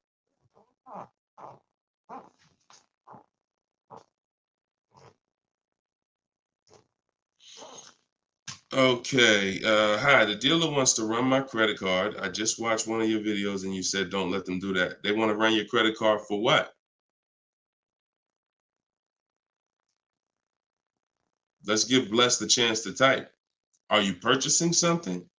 They want to run your credit card to run your credit? Or did you mean they want to run your credit? What are they trying to run your credit for? I mean, your credit card for. Now, if you have made a deal with somebody, when we make a deal online, oh, you mean running your credit? For what? What's the purpose of you running my credit? And that's not even what the ad. See, when you request your offers, you're requesting your offers by email. And we're always telling them assume tier 1 credit. There's nothing else for us to focus on. What is the purpose? Now, again, let the 80% do what the 80% do. Lie, tell you stuff. You need to have other dealers in your inbox to know. Sometimes people say, well, Deshone, this dealer said, this one dealer said they don't lease. I said, okay. How many other dealers that you talked to said that? No one yet. Okay. When 80% of them say that, that means they don't lease that car. One dealer, they might be having customers come in, don't know what they're doing. Oh, yeah, no, we don't lease. Oh, okay. Well, I guess how much is it to purchase then? So let the 80% do what the 80% do. When we shop by the numbers, and when you shop by the numbers, you win, because if this dealer lies, the other dealer is exposed that they lied. So one dealer says I can't lease, and then 4 other ones give me a lease offer. Clearly, you were lying. So don't worry about what one dealer says ever. That's why you need to be having multiple conversations at all times. Trying to get my payoff, my car finance. Shoot Jerry's. Can you put Jerry's question up from Facebook here, Dolan? Okay, trying to get my payoff. Thank you, Dolan. My car finance company says contact dealer. Should I contact dealer? What the heck kind of broke leg, half-wit finance company you with if they telling you call a dealer for your payoff? What's the name of the company? What's the name of the company? You got to realize how the banks is in bed with some of these dealers, and you're going to understand that. The dealers couldn't have did Hyundai.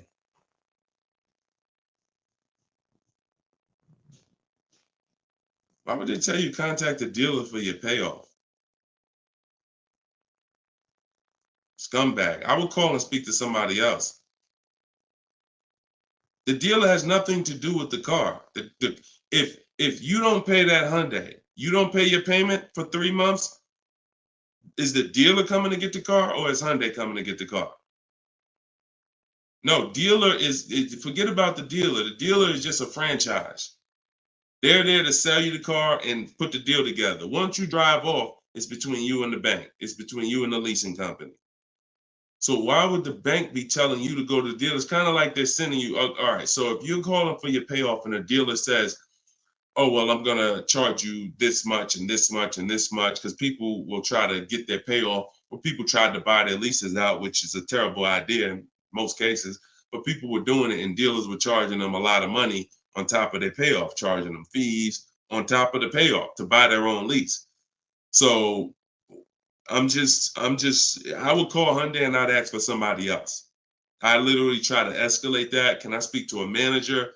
Can I speak to somebody? Why are you telling me to call the dealer when the dealer is not who? The dealer has nothing to do with the car anymore at all. From the day you bought it, it's between you and the bank.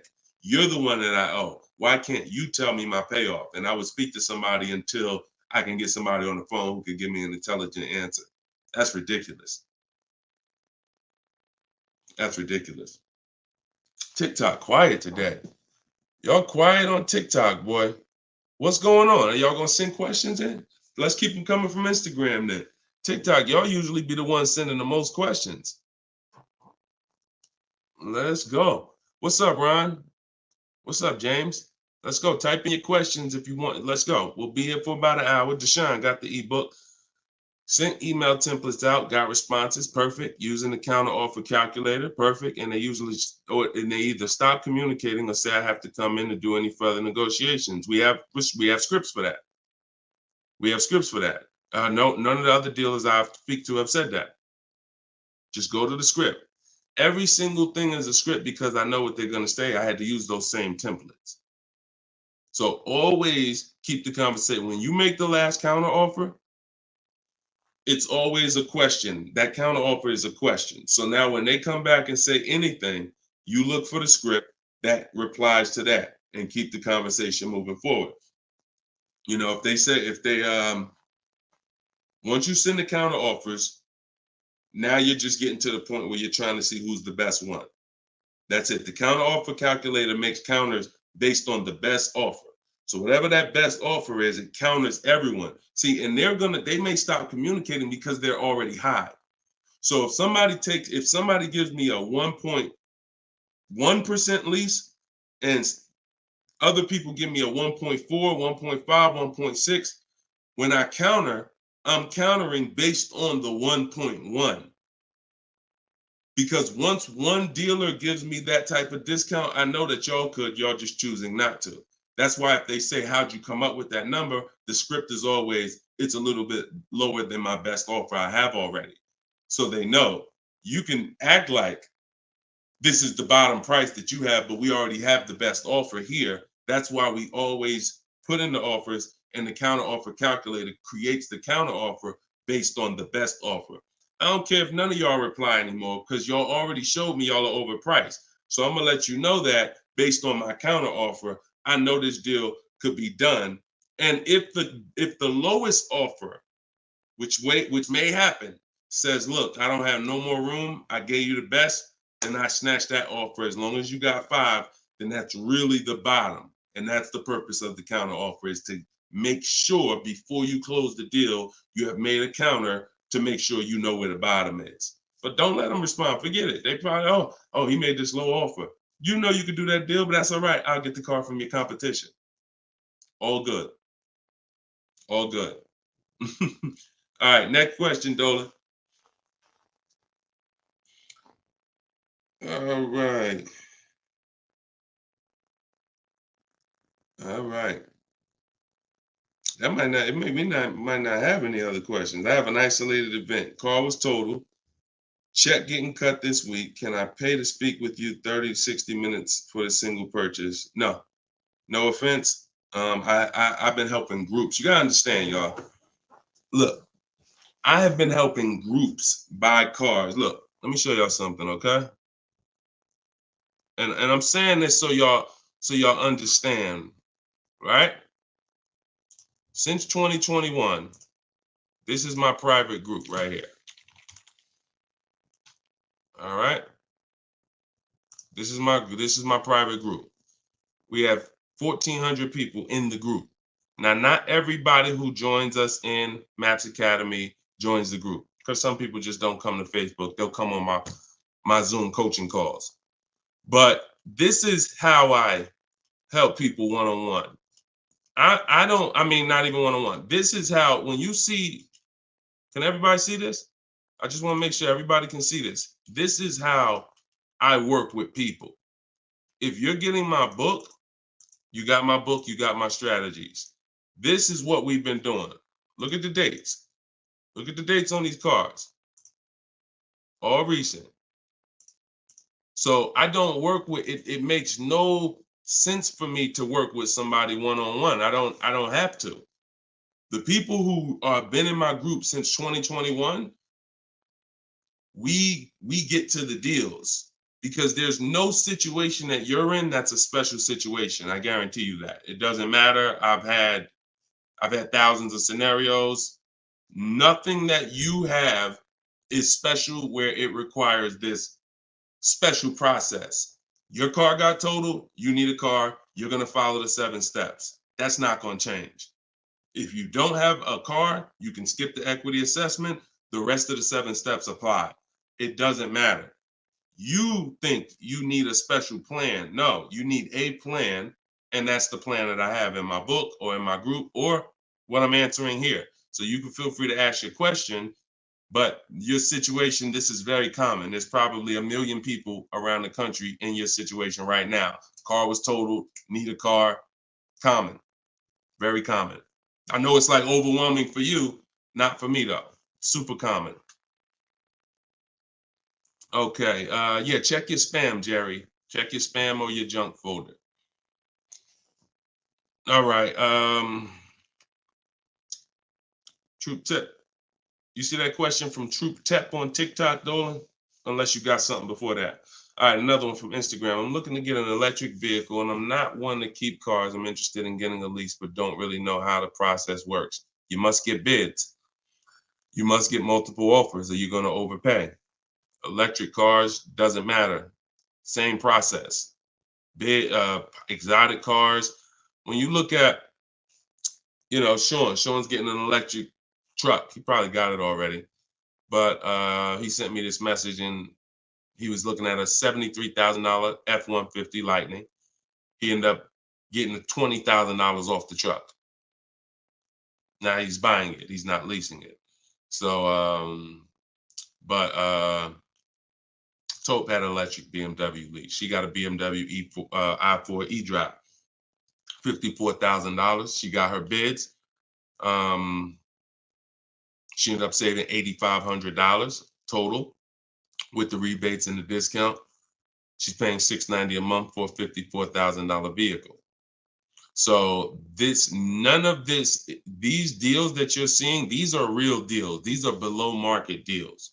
These are not going to be had going into dealers and negotiating because one, you're never going to get that deal from an 80% dealer. It's not going to happen. An 80% dealer will never discount the car enough for you to get the best price. So you don't know. Unfortunately, there's no sign that's on, hey, we're an 80% dealer. Don't come here. There's no sign. The only way that you know is by getting multiple offers. Now, you could do it manually. You can call around, talk to some sales managers, and try to get at least 5 offers. We do it online. We do it with scripts and templates, and that's what's in my book. So if you just jumped on, my new book is called Cars from Home, 7 Steps to Saving Time, Money, and Avoiding Dealerships. It has all my templates in there, all my scripts. It's normally $97. But while we're on, for the next 30 minutes, you can get it for $24 if you get to my link in my bio before the 30-minute countdown is up. Once the 30 minutes is up, it does go back up to $97, which is still a great price because everything in that book is going to save you thousands and thousands of dollars. That'll be the most valuable book, but that's only if you want to use my scripts, my resources, and have me do the talking, which is you typing. But if you're going to do the talking, then I would call around and I get at least 5 offers, or you're going to overpay. No doubt about it. At least 5 offers. Okay. You can't calculate a lease manually. You can't try to calculate a lease and think. And even if you can calculate a lease manually, you still don't know what rebates are, what incentives there are. Sean didn't know there was $15,000 in rebates. How did he find out? Multiple offers. The best offer ends up revealing, wow, it's $15,000 in rebates on this truck. He wouldn't have knew that just walking in and trying to see, all right, what's the best deal I could get? 80% deal is never going to tell him it's $15,000 in rebates. So multiple offers is a must. Okay. Go ahead, Dolan. Great question. I'm new to your platform. I joined late. What do you recommend I do? I'm not sure I understand the question. What do I recommend you do about what?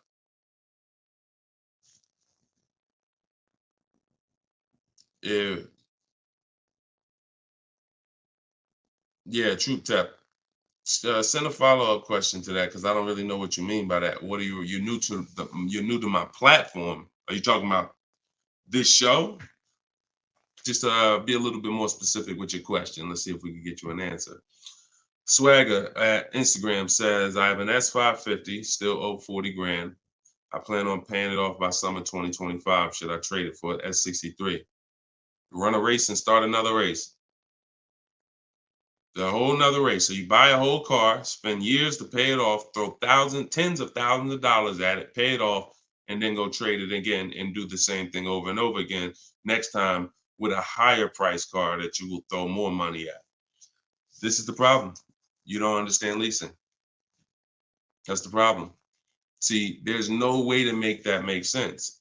You still owe 40 grand on the S550. You're trading in your cars while they're still losing value every year dramatically. This is what we call the depreciation curve. If you've been on the show, you've seen it before. If this is your first time, this is how you understand what's going on with your car. This is the unseen expense. So when you buy that S-Class, it's losing thousands of dollars every couple months. And then you're see, there's three kinds of people. People who get great lease deals. Well, I'm not going to say that. People who lease, people who buy and keep long term, and they keep long term so that they can avoid the depreciation. And then there's people who are stuck in this middle right here. This is 2 years, 3 years, 4 years, 5 years, 6 years, all right here, when your car is losing the most money. So what you do is, see, it has nothing to do with how you paid for it. You can pay cash, doesn't matter. When you take a loan, now you're financing this depreciation and you're losing more. But when you say, all right, I bought this S-Class, now for the next 6 years, it's going to lose tens of thousands of dollars, and then I'm going to turn around and I'm going to trade it. You never get to a point like where you can win for the purchase. See, some of you've been taught paying off the car is the win. No, it's not. Paying off the car is not the win, because if the car is still losing value like this, if this is the way it's still depreciating, and you get rid of it anytime while it's like this, you lost. You lost. The key is to keep the car so where the depreciation starts to look like this. So now, if you were here and you had a 10-year-old S-Class or 11-year-old S-Class, maybe it's worth 10 grand. And maybe a year from now, it's worth 9,500. It's not losing that much value anymore. You outlived the depreciation. That's when you win. That's the purpose of the purchase. There's nothing else important about purchasing because it's expensive. There's nothing else important about purchasing. No other benefits, in my opinion, about purchasing other than I can get to the point where I get here. I can pay off the car. What does that matter? It's still depreciating. I'm losing thousands. Now I'm gonna go trade it in, and I'm not gonna get anything for it because I'm replacing the car in its deepest depreciation phase. And I just haven't learned about leasing. I was taught not to lease. So that money you're tying up, when we were in Mercedes, a great deal on an S-Class. A great deal on an S-Class would probably be, they did them a couple times a year, probably could get one for about 13 and change. That was like a great deal, right? So 13 and change, you're talking, dividing that into the MSRP, which was about 110, you're talking, okay, 1.2, 1.25, 1.3% lease on an S-Class, great deal. Now, y'all know I always teach the steal is under 1%. You're really not going to ever see an S-Class lease under 1% unless they just really want to get rid of them, but that's really never going to happen. 1.2, 1.3, 1.5 is the max. You're paying too much for a car you're leasing. But I want to give you a scenario. At $1,500, you're still under what you're paying for your car. See, because if I walked in and I wanted to lease a brand new S-Class, if I lease it and I'm paying $1,400 a month, then I'm driving a $115,000 vehicle, right? Now, if I decide I'm gonna buy that same $110,000, $115,000 vehicle, every $1,000 is about how much per month, everybody, if you know. Some of you seen the video, some of you talk. Every $5,000 on a that you're going to borrow on a loan is about how much per month? $100. Exactly. So when you look at a $120,000 vehicle, 115, that's a payment of $2,300 a month. No money down. See, we don't talk money down because money down confuses you. In a lot of cases, it confuses you. When you look at the deal with no money into it, no money, now you can start to see how much money you've kind of been missing. Evaluate the deal with no money. Then you choose to put money down if you want, but you evaluate it with no money. So now you got a brand new S-Class, great deal on a lease, $1,400 a month. You gotta buy that to purchase the same exact S-Class, $2,300 a month. And then you get people who might be like you, who say, you know what? I ain't gonna get a new one. You haven't learned about leasing yet. You say, I ain't gonna get a new one. I'm gonna get a pre-owned one. I'm gonna get a pre-owned one. And you look to get, instead of paying $115 for a brand new one, you look to get it for somewhere probably around 70. You look to get it for somewhere around 70. Every 5,000 is $100 a month. What's 70,000 cost on a payment, y'all? Every 5,000. So you're talking 50 grand, another 20, that's 400, that's 1,400 a month. That's 1,400 a month. So put these numbers together. Great deal on a brand new S-Class. 1,400 a month, leasing it. Great deal on a brand new S-Class, buying it. 2,400 a month, no money going into these deals. Great deal on a used S-Class, 70 grand, 1,400 a month for 5 years. Now here's where we jack it up. Oh, well, I'll just put some money down. I'll put like 15 grand down. I'm gonna take a 6-year loan, God forbid, 7-year loan, stretch the payment out, try to get that payment around 1,000 a month. You don't realize you can't change the numbers by putting more money into it. That doesn't change the actual overall. If 15 grand comes out of your pocket up front, that doesn't change the fact that of the numbers. That's why I break down the scenarios with no money down going into them. So what I would say, if you need to decide if you're going to keep the S-Classes long term, then you should be buying them. If you're going to keep them 8+ years, then you should be buying them. But if you're not keeping these cars 8 years, then you should be shopping for great lease deals because you're just throwing thousands and thousands of dollars away. Same price you paid, same money that came out of your pocket for the last couple of years to drive that used S-Class, you could have been driving and leasing a brand new one. And I know what comes with a used S-Class, brother. I know it. Been with Mercedes. I was with Mercedes 5 years. I know the maintenance. I know the brake replacements. I know the service Bs. I know how much it costs to have an S-Class pre-owned, no warranty, and everything that happens is on you. So we're not even taking into account the maintenance and the repairs that you have to put into that S-Class that you wouldn't need to put into a brand new one that you lease if you just stop listening to people who told you that you shouldn't lease cars. No doubt about it. So that's the best advice I could give you, brother. All right, go ahead, Dolan. Shoot the next one up. Use your pointers to get a new 24 GB80 Genesis. Salute. Enjoy it, Austin. Great deal. That's what I did. I worked the deal, no money down, got them the low, then hit them with the down payment, plus went and pre-approved. There you go. There you go. See, you're able to understand when you're shopping with no money down, no money going into the deal. Don't show me what anything looks like putting money into the deal. We determine if we want to put money into the deal later. Shop, get the best price on the car. Find the dealer who's going to get the best price on the car. Then we'll work out the finances. Then we'll work out the details. Most people go right to the, all right, what's the monthly payment? All right, what should it, how much should a brand new GB80 be? Depends on who you buy it from. Depends on what they sell it to you for.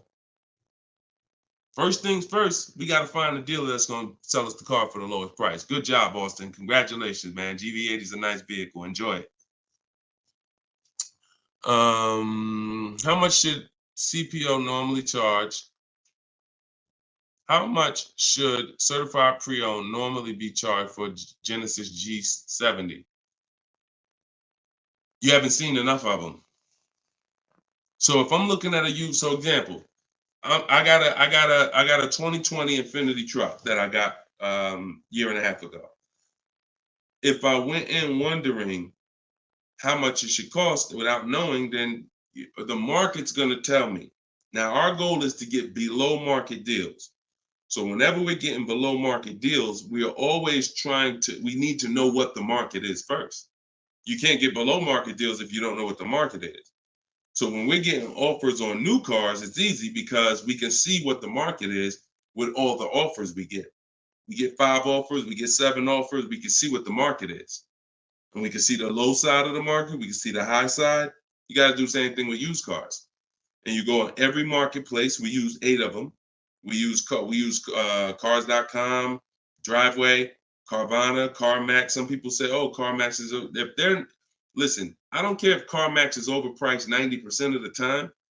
The 10% of the time that they're not, they're going to be in the runnings. You know, it's like Best Buy.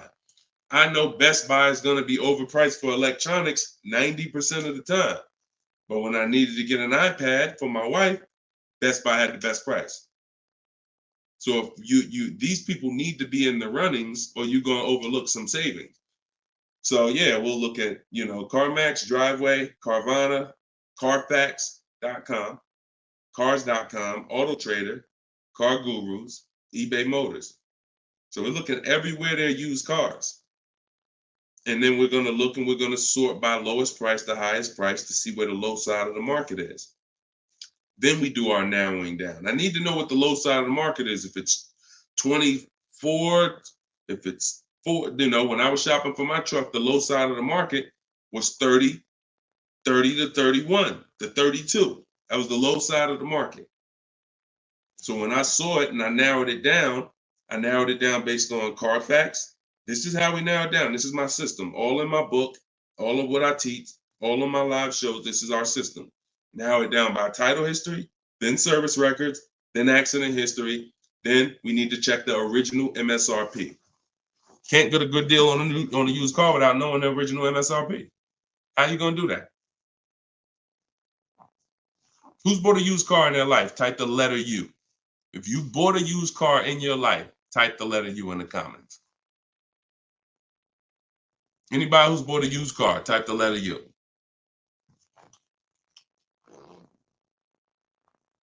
Okay, Cash, I see you. Andre and TikTok, I see you. Okay, Cash, all right.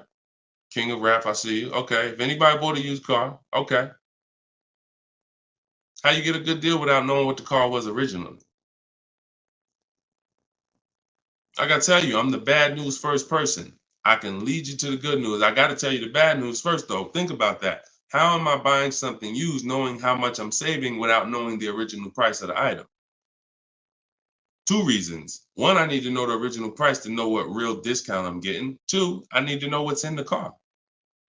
So when I narrowed it down to I had 4 Infinities that I had narrowed it down to. They were all white. They were all asking between like 31 and 32, similar price range. This is where we get in trouble at. I pulled the original window stickers of the cars. I see that one of them brand new was 46. One of them was 48. One of them was 52. And the one I got was 54.5, brand new. So I'm able to see the discount percentage. In my book, I call this the true value percentage. This is all that matters when it comes to price. And once you do the check and make sure it's a good car, title history, service records, accident history. Okay, now it's time to get to the money. I need to know what the car was originally. I know 54,000. This one I paid 31.8 for. I got a 42% discount. Now, if I would have took the one that was $1,000 less on the asking price, because I didn't know how to do this. Now I didn't know that one was only 48,000 brand new. So it's a smaller discount. It's probably only saving me 30-something%. The one I got was 42%. Forget what the dealer's asking. The dealer was asking $1,000 more than the other ones I was looking at. But once I saw what the original price of the car was, I knew that that was the best value because you got the most expensive car brand new. Why would I take a car that has less equipment because they're charging $1,000 less for it? But it has 7,000 less equipment in it, 7,000 less features in it. It's the little things, y'all. It's not the big thing. It's the little things that you're missing. And this is what we do. This is why I'm here. And for those who are willing to listen, we teach you how to do it the right way. These things you haven't been taught to do. And once you hear it, you're like, dang, that makes sense, right? How the heck? Why wouldn't I want to know what the new price was? Don't even know what equipment's in the car. I knew the day I got the car, it was an edition 30. I saw the original window sticker, remote start, all these features, backup cameras all around, black mirrors. I saw all of that because I got the original window sticker. These are the things you must do. And the last thing we do is we verify there's no bogus fees before we go to the dealer. Because some people will be in the lowest prices online, but they have no intention to sell the car for that price. They want you, they're depending on you to come in because they know other people will, untrained, no strategy, walk right in. Hey, I saw the price online. Okay, yeah, sit down, sir. Let me do these numbers for you. Price goes up by $5,000. No intention. So you wasted your time. I'm listen, God bless you. Yo, Deshone, I'll just walk away. I'd rather not walk away. I'd rather you not have to walk away. And when you truly learn the science and the right strategies of shopping online, like I'm teaching you, you won't be walking away because all you lose when you walk away. Still need a car, don't you? Somebody else just gonna buy that car. It's not like you like, oh, I'm gonna put a sign out. Nobody buy this car. They wasted my time. That car gonna sell. So it's best to learn, how can I make sure I never put a dealer in a position to waste my time? Because while you were at that dealer that was overpriced, the best price car was selling.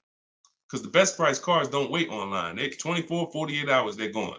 So while you wasting your time with the fake dealers, the best ones are the car's gone. That was really the good deal. Okay, so you do all of this from home before you go. By the time you go to a dealer to see a used car, you should already know if that car drives the way I want it to drive, the deal is done. This is the best price online. And when I get there, I usually ask for $500 to maybe $1,000 off when I get there. Never over the phone. You have no leverage.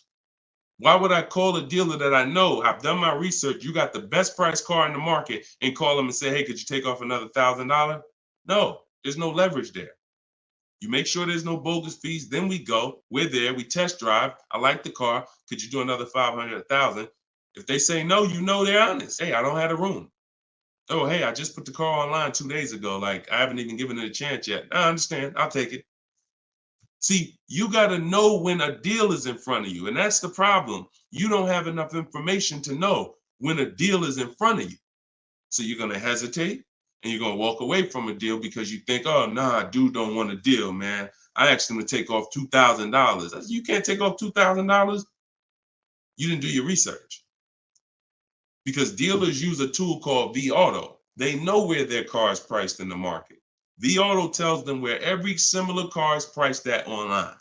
So if they're the top 3 prices online, they run their business a different way. They want to sell cars fast.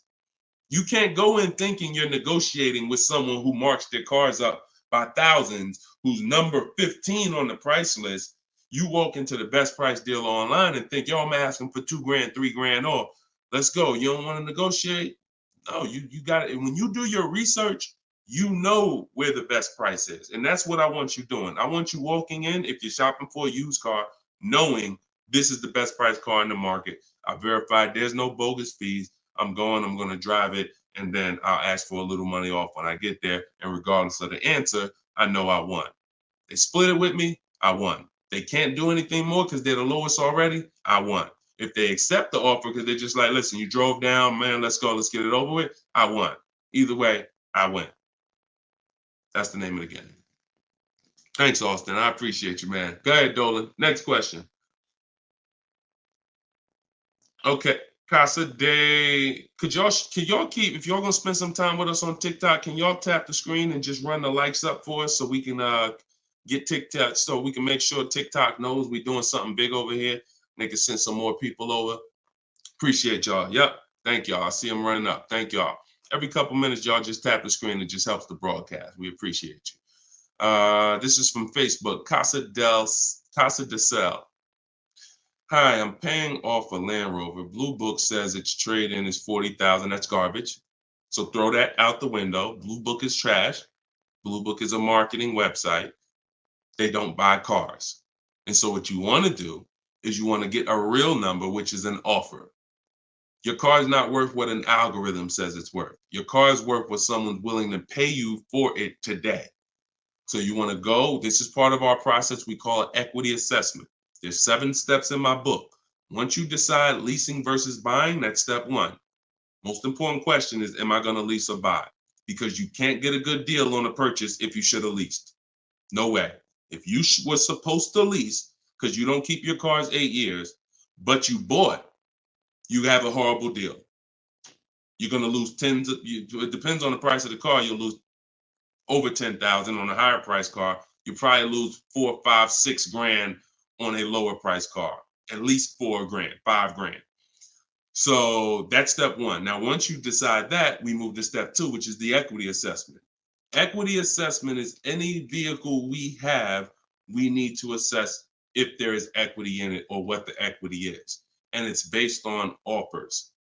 So when you go to Kelly's Blue Book instant cash offer, not KBB, not Blue Book, instant cash offer, Kelly's Blue Book, you're going to see that Kelly's Blue Book led you astray. In most cases, telling you your car is worth $48,000. Because this is when we begin to expose that Kelly's Blue Book was a marketing website and they would tell you anything. Kelly's Blue Book is owned by autotrader.com. What they began to do maybe 7 years ago is they begin to buy cars. So they didn't just give you there was a little button on here that says, we'll make you a cash offer. And I would do this with people in the dealership when I was there. They would come in and say, hey, Blue Book said my truck is worth $48,000. I said, oh, really? Well, and I explained to them that Kelly's Blue Book is an algorithm site, but they do have this feature where you can click a button and you go through a nice 5-minute appraisal and they'll make you an offer themselves. So now let's go through this and let's find out what they're going to offer you. And you go through the 5-minute appraisal and they make you a cash offer, and it's usually $2,000 to $3,000 less than what they told you your car was worth. So they'll send you into a dealer fighting for a number that's not real, and you're looking unresearched, unaware, walking out saying, oh, well, I know my car's worth 48. So that's why we don't use them. And again, the offer you're going to get is from them. So it's not even like, well, oh, we don't use Kelly's Blue Book. And then, no, we use Kelly's Blue Book, the instant cash offer tool. And you're going to use that. You're going to use CarMax. You're going to use Carvana. You're going to use Driveway. You're going to use AutoNation, Sell My Car. And you're going to use Car Guru, Sell My Car. And this will take you about 20 to 25 minutes. You're going to get 6 offers because everything we do is a bid. And then you'll know what your car is really worth. That's the first thing. Before you think about what you're going to replace the car with, let's get the real most money for your car. Equity assessment. So do that first. Okay? Yeah, Kelly's Blue Book is trash, but not the instant cash offer tool. But yeah, we would be sitting there and the person will have their printout, like a number like that, 48,000.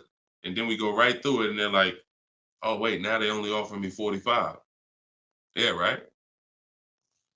So if the people who told you your car is worth 48 is only offering you 45 for it, what does that tell you? Oh, go back to that site that they offered you 48. You see all those banners, see all those marketing banners and ads? Yeah, that's why they need millions of people to come there to have that make sense for them. All right, go ahead, Dolan. Next one. Right. This one's TikTok. Can I get advice on walking in a dealership with a check in hand strategy? Don't walk in with a check in hand. 80% of deals are overpriced, Andre. You can walk in with a check in your hand. If you get somebody who's really good, they're going to take the check. And that's the mission. Get that check out of your hand into our bank account. And if you're dealing with an 80% dealer, you lost. See, again,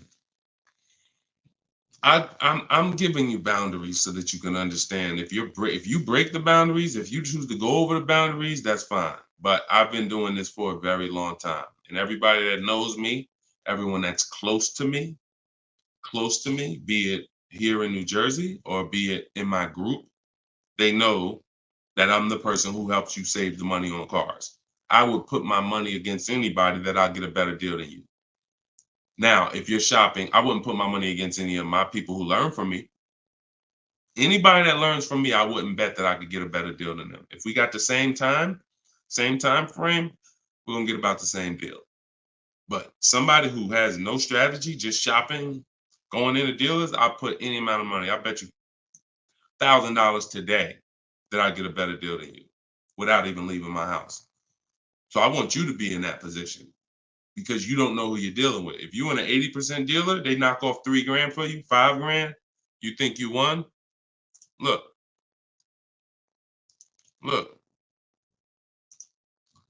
Kimberly. A little while ago, she got a Maserati. Posted this in the group. It was a $91,000 Maserati. She ended up leasing it for $944, but I want to show you the money breakdown. Before she accepted that offer, she had an offer of 20 grand off right here. So she had an offer on an 86, so pay attention to this. $86,000 vehicle, they were taking 20 grand off for her, 20,700 to be exact. She ended up going and getting a $91,000 vehicle for $944 a month. So even a better deal. So she ended up saving more than 20 grand, more than 21 grand. Why is this so important? Because if she would have went in and got excited, she'd have walked into a dealer, walked in, and somebody would have said, all right, listen, I know you're serious. Today only, I'll knock 10 grand off for you. 10 grand. She probably never heard that in her life. $10,000, you're going to take off the price of the car. Yeah, I knocked 10 grand off. All right. Somebody who's not educated, someone who's not researched, rather, someone with no strategy. Let's go. Let's sign that. And telling our friends, you know, they took 10,000 off from me. Until we get 5 to 7 offers, we don't know what the best number is. She wouldn't have saved over 21,000 on her brand new Maserati. So when we talk about this money is not hundreds. This money is thousands.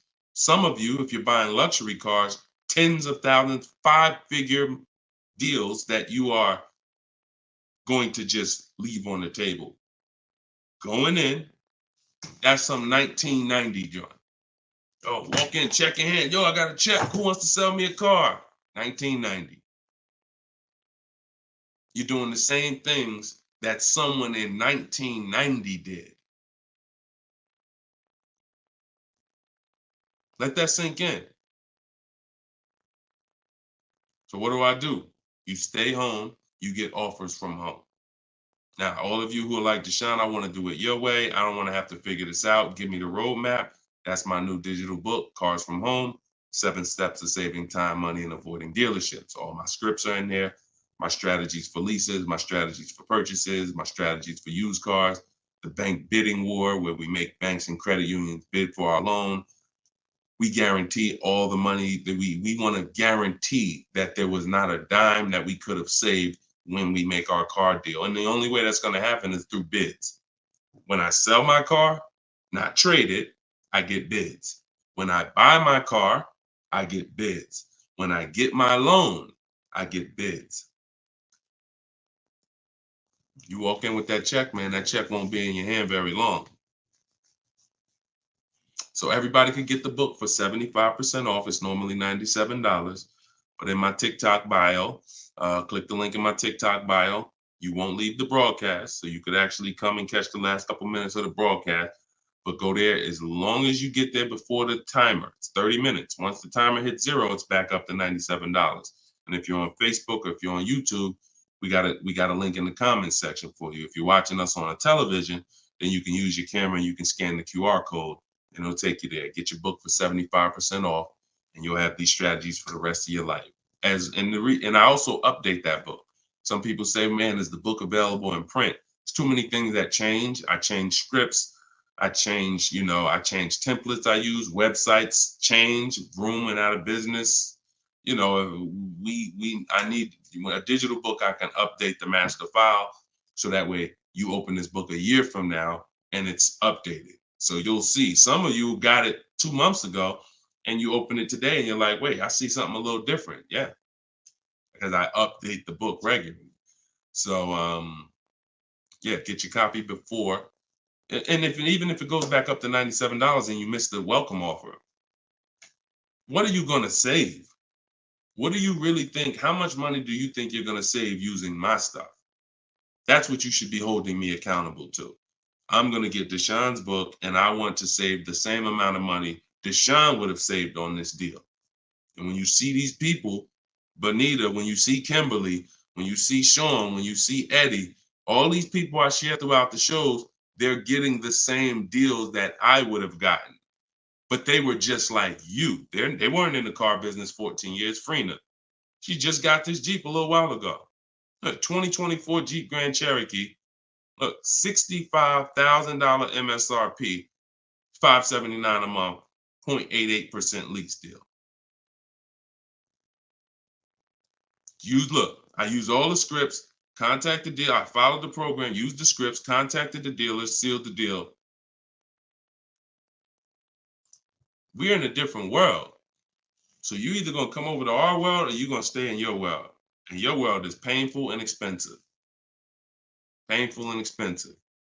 Spending hours in dealerships, multiple visits, going back twice, 3 times. Painful. Every car deal I make is from right here where you see me at. I'm right here. Go ahead, Dolan, shoot the next one up. Austin, I see you. God bless you and everyone online. I have to get back to work. Thanks for checking in, man. Always enjoy the new car too. Because my payment is due in 15 days. Enjoy, man. God bless you. Swagger from Instagram says, it's smart to buy the vehicle after leasing it for 3 years. No, it's a horrible idea. You've already had the vehicle for 3 years. You're buying a used car now. So leasing and purchasing is an entirely different philosophy. When we lease, we're getting great lease deals. We're driving vehicles for pennies on the dollar compared to people who purchase them. All those lease deals. You saw Frina, that same $65,000 vehicle is $1,100 a month. Someone is out there paying, unless they put up a ton of money down, they are out there with that same Jeep that Frina just picked up and they're paying $1,000 plus a month for it. She's paying $579. Why? Because they said they don't lease? Well, you go ahead with your non-leasing stuff and pay double what I'm paying. Now, if you're keeping the vehicle forever, 8, 10, 12 years, in my book, I created the 8-year rule. The 8-year rule is when you begin to win as a purchaser, because that's when the depreciation is going to cool off and make sense. You can get some of this money back because the person who's leasing is killing you in terms of the money that's not coming out of their household compared to yours. They're killing you. So you now need to try to catch up one day. And if you catch up, the only way you catch up is you keep your car until the depreciation cools off 8 years, 9 years, 10 years, 12 years. And that's where you win. You can't do that with a lease. But keeping your car 6 years or 7 years is not anywhere near enough time for you to catch up to a person who leased and got these great lease deals. Because you're paying for the whole car. New car, used car, doesn't matter. A new car, you're paying thousands more than a person who leases. A used car, over 8 years, you're paying about the same money as a person who leases for a used car. So by the time you go and replace that car, if you kept it 8 years, your car's already 11, 12 years old, 13 years old. Person been leasing, been driving brand new cars. So there's no comparison. It's great lease deals are here, long-term purchases are here, and everyone stuck in the middle is just losing thousands and thousands of dollars. I'm sorry to tell you, but if I don't tell you, no one's going to tell you. You buying cars, trading them in 4, 5, 6, 7 years, when they're still depreciating heavily, you're losing compared to people who purchase and keep long-term and people who get great lease deals. You're losing thousands. If you buy your lease, now you're switching and saying, okay, why do I want to buy a used car now? Because that's all buying a lease is. Let's take let's take the aspect out of it that complicates it. When you are buying your lease, you're buying a used car. That is it. Except you don't have to go search for it. It's right there in your driveway already, and that's the only difference. So what makes you say I'm going to stop leasing to buy a used car? You'd have to be saying I'm ready to keep something long term, 8, 10, 12 years. So if you're ready to keep something long term, then buy it. Because you're going to need to be committed to keeping it long term because you've already been driving it for 3 years. You've already been driving it for 3 years. So where are we actually going? You're going to look up in 3 years, 3 more years, and you're going to say, Dad, I had this thing 6 years now. Now, if you're like most people who buy their leases out, you're going to take a 6-year loan. Because in order to get a comparable payment to what you were paying for your lease, you're going to need a 6-year loan. So now you're going to look up that, just so you know, 6-year loan plus the 3 years you leased it, that's 9 years. Same car. Same car. So you're paying on the same car for 9 years. And then you look up in 3 more years and you're like, man, you know what? I'm ready to get out of this. Still got 3 years of payments left. Only scenario where you can pay on a car for 6 years, turn around and still have 3 years of payments left is when you bought your lease. Makes 0 sense. Makes no sense. Unless you're keeping forever. That's a different story. You want to keep it till the wheels fall off, then buy the lease. It's the only way it's going to make sense because you're paying so long on a car, the same car, you better be keeping it long enough to have it make sense. And that's not 5 more years. Your loan ain't even paid off in 5 more years. Buying your lease is a horrible idea for most people. Horrible, horrible, horrible idea. And it's just because what you don't want to shop. You don't want to shop. You don't want to get in the market. Old strategies, you're scared. New way, sitting at home, get bids, let the deals come to you.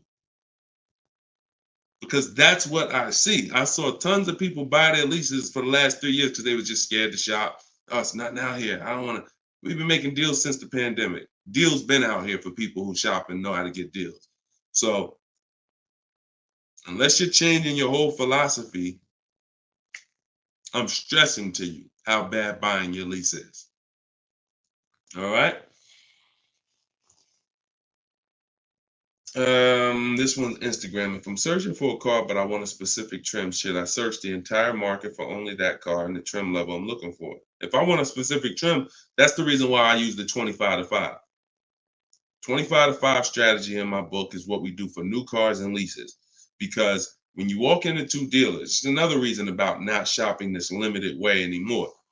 If you're shopping from 2 dealers, all you have is what they have. If 2 dealers don't have the trim, you ain't got nothing. When we reach out, we're connecting with 25 dealers online. So if that car is out there, I'm giving 25 dealers. I'm shopping out of 25 dealers inventory. So if no one has it out of 25 or only 1 or 2 have it, now I know that car is just super rare. Or maybe it's about to sell out. Maybe it's like that happens sometimes where like the 2024s are all gone, but the 2025 haven't come in yet. There's only a few 2024s left. But yeah, I mean, we shop wide. We shop wide. Several people who are learning from me and you're getting deals, they drove. A lot of those people that I showed you throughout the show, they drove 45 minutes, an hour and a half to get to the vehicle when they're picking it up. Look at Sean. Sean specifically And this is how important. I'm gonna let someone else tell you why shopping this way is the best. Because he said, look, he saved. I said I said you're saving over 20 grand with the discount and the rebate. But the only way to know is this the best deal is to compare to the other offers. Because again, I don't know if you could look. I sold a Maybach back in 2015. It had a $20,000 rebate on it. So I don't know if the rebate is 15. What if they got a $20,000 rebate on that? Now that was a $240,000, $260,000 vehicle, but still, you just never know. So I said, if you're going to compare it, you're going to compare offers. He said, yes, I got about 15 quotes. He said, I couldn't find anything under MSRP. He ended up expanding his search to 150 miles to find this deal. So he's driving probably 100 miles somewhere. I doubt it's all the way 150 miles, but maybe he's driving 100, 120 miles. But look what he's saving, 20 grand. So we don't do local because you only buy your car once every couple of years. So you buy your car from who makes you the best offer. You service your car from where it's the most convenient. Yeah, we drive to get our deals because most of the time the dealers that are near you, they feel like they own you anyway. So when they see the zip code, they think, oh no, we don't have to make, this person's local. This person's 20 miles away. No, we're not gonna do nothing crazy. But when those people who are 100 miles away from us see us pop up on their computer, and they're like, oh wait, we could take a deal from our competition. All right, let's do this. Sometimes they'll beat the deal that your own local dealer won't get. Your local dealers are charging you the most money. Local dealers are hands down, most of the time, charging you the most money. Everybody close to you, because they just like you close. You ain't gonna shop. The statistics show you shop 2 dealers before you make a deal. That's what the statistics show. Look. Right here. Let me show you something. When I tell you, look, no offense, I wouldn't be trying to help you if I could, but I got to keep it real to you. This is all stuff we know about you. Look, how many dealers does the average person visit before buying? 39% future car buyers plan to visit at least 3. They won't, because the actual statistics show 4.2 websites a person visits, and then it's 2. It's actually 2. Hold on. Let's see where it's at. Only 1 in 3 potential. The answer's 2. I ain't got to tell y'all. People say, oh, I plan to visit 4 dealers. You ain't visiting no 4 dealers. You're going to get tired. Time you get to the 3rd one, you're going to be like, okay, this is getting old fast. I think we could get it over with. 2 is the answer. So if the industry knows that you visit 2 dealers before you make a deal, why would I give you a great price? So when you're using what I'm telling you to use and you're sitting at home and you're talking to 25 dealers, you have 25 dealers in your inbox. When you're sitting at home and you're looking at all the used car market in a 150-mile radius of you, oh, now you're not the normal shopper. The normal shopper is going to get the normal deal, market value or over market value. That's what normal shoppers get, depending on how bad you are, over market value, depending on how unaware you are. But market value, over market value. That's normal. People with strategy, multiple dealers getting bids, below market.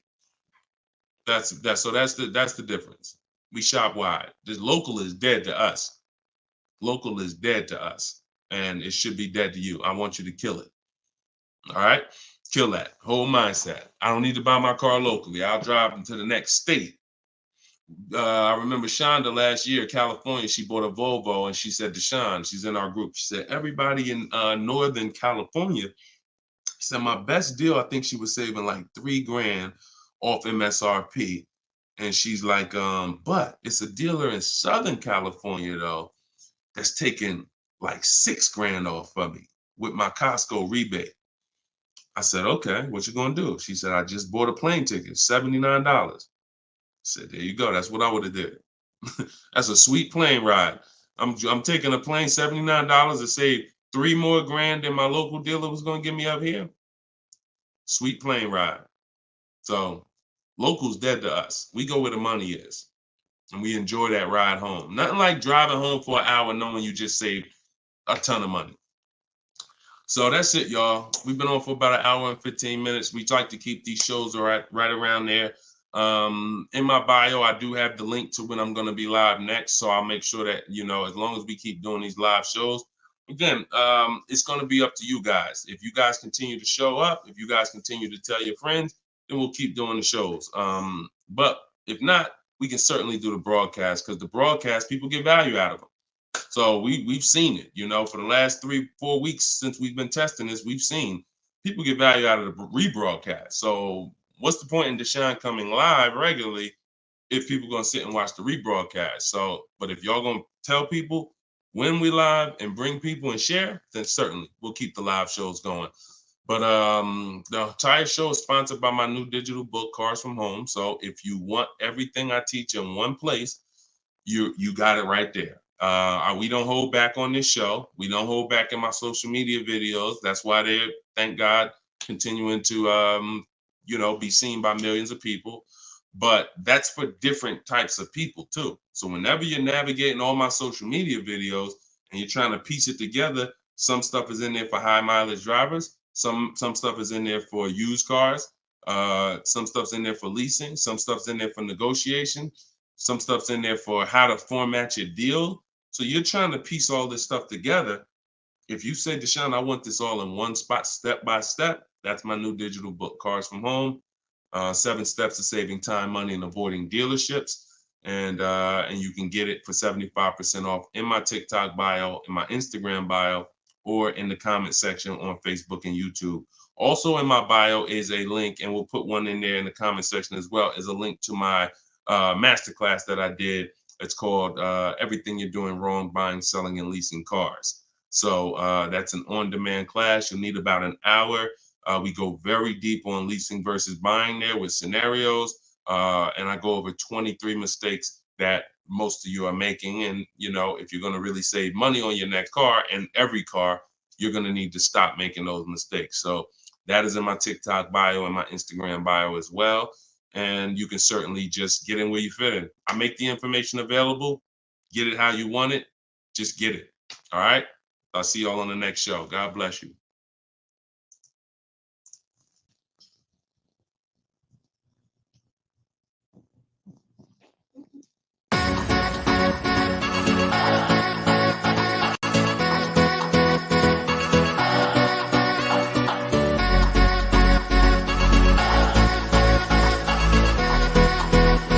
The worst possible thing you could say when you walk into a car dealership. I spent 5 years with Mercedes-Benz, 5 with General Motors, and the worst thing a person could say when they walk in is, if you could just get me to this payment, we got a deal.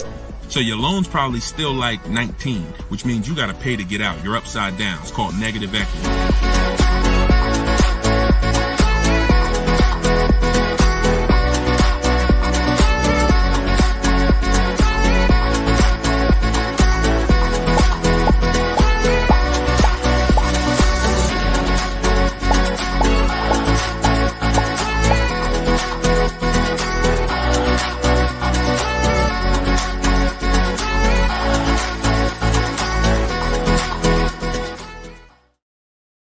What's going on? Welcome, everybody. This is episode 9 of Car Shopping Questions and Answers. I'm your host, Deshone, publicly known as Deshone the Auto Advisor. We're live now on 4 platforms: TikTok, YouTube, Instagram, and Facebook. And this is our live show. It is Tuesday at noon. We do these shows throughout the week to make sure when you are ready to get car shopping information that no one else is going to give you, you know where to come for it. So you guys can start typing your questions while I take care of the housekeeping. We have Dolan in the background who'll be bringing your questions in. Shout out to the people running the likes up on TikTok. Appreciate y'all tapping the screen. I'm the author of the new digital book, Cars from Home, 7 Steps to Saving Time, Money, and Avoiding Dealerships. And I feel it's only right to start this show with 2 reports I got, which were great. I had somebody write us and talk about the deal they got on this 2024 Mazda CX-90. MSRP was $44,820. They got a $6,500 discount from home. Shout out to you, Tiffany. I appreciate it. This is what we do. And when we think, when we launched this live show a few weeks ago, my plan was my prayer rather was that people would take the book, use the book, write me your success stories so we can feature you here and feature your deals. These are below market deals. These are not advertised deals. And she got this by handling the process from home, getting multiple offers like we teach. We also had Barrett write his review on Goodreads. So we were 4.94, almost 5 stars. Book is outstanding, a must-have for anyone seeking to buy, lease, or even sell a car. It's presented in a very professional, easy-to-follow, step-by-step manner that covers every situation from buying, leasing, cash, credit, good, bad. Although I've purchased and leased several cars in my lifetime, I learned new tactics to obtain the best value for my money, and it even has a wish list, yes, to help you separate your wants from your needs. Come on, Barrett. Appreciate you so much. Everybody who wants to get your copy of Cars from Home, it's normally $97, but for the next 30 minutes, you can go to my TikTok bio or my Instagram bio, or we have a comment pinned for you guys on Facebook and YouTube, and you can get your book for 75% off. So you won't pay the normal $97. You'll pay $24. But once that timer hits 0, your price is $97, which is still a great price. So now that the housekeeping is done, we can start with the questions. And if you got the first one, Dolan, feel free to bring it in while I put the banner up for those who want to get their book. Okay, is it better to shop online or in person? Well, you have no leverage in person. In person, you're competing with a person who negotiates every day, 2-3 times a day throughout the week. You're no match. I don't care how good you think you are. The best trained professional is just going to be better than you. And that's because they do this every day. Now, the second reason it makes no sense for you is because from a leverage position, you can't put them against their competition. You don't know where the real bottom is. And so you're going to overpay. And even if you get a good deal, who's done this? Be honest. You leave the dealership and you're like, you think we did okay? You think we could have got a little bit more?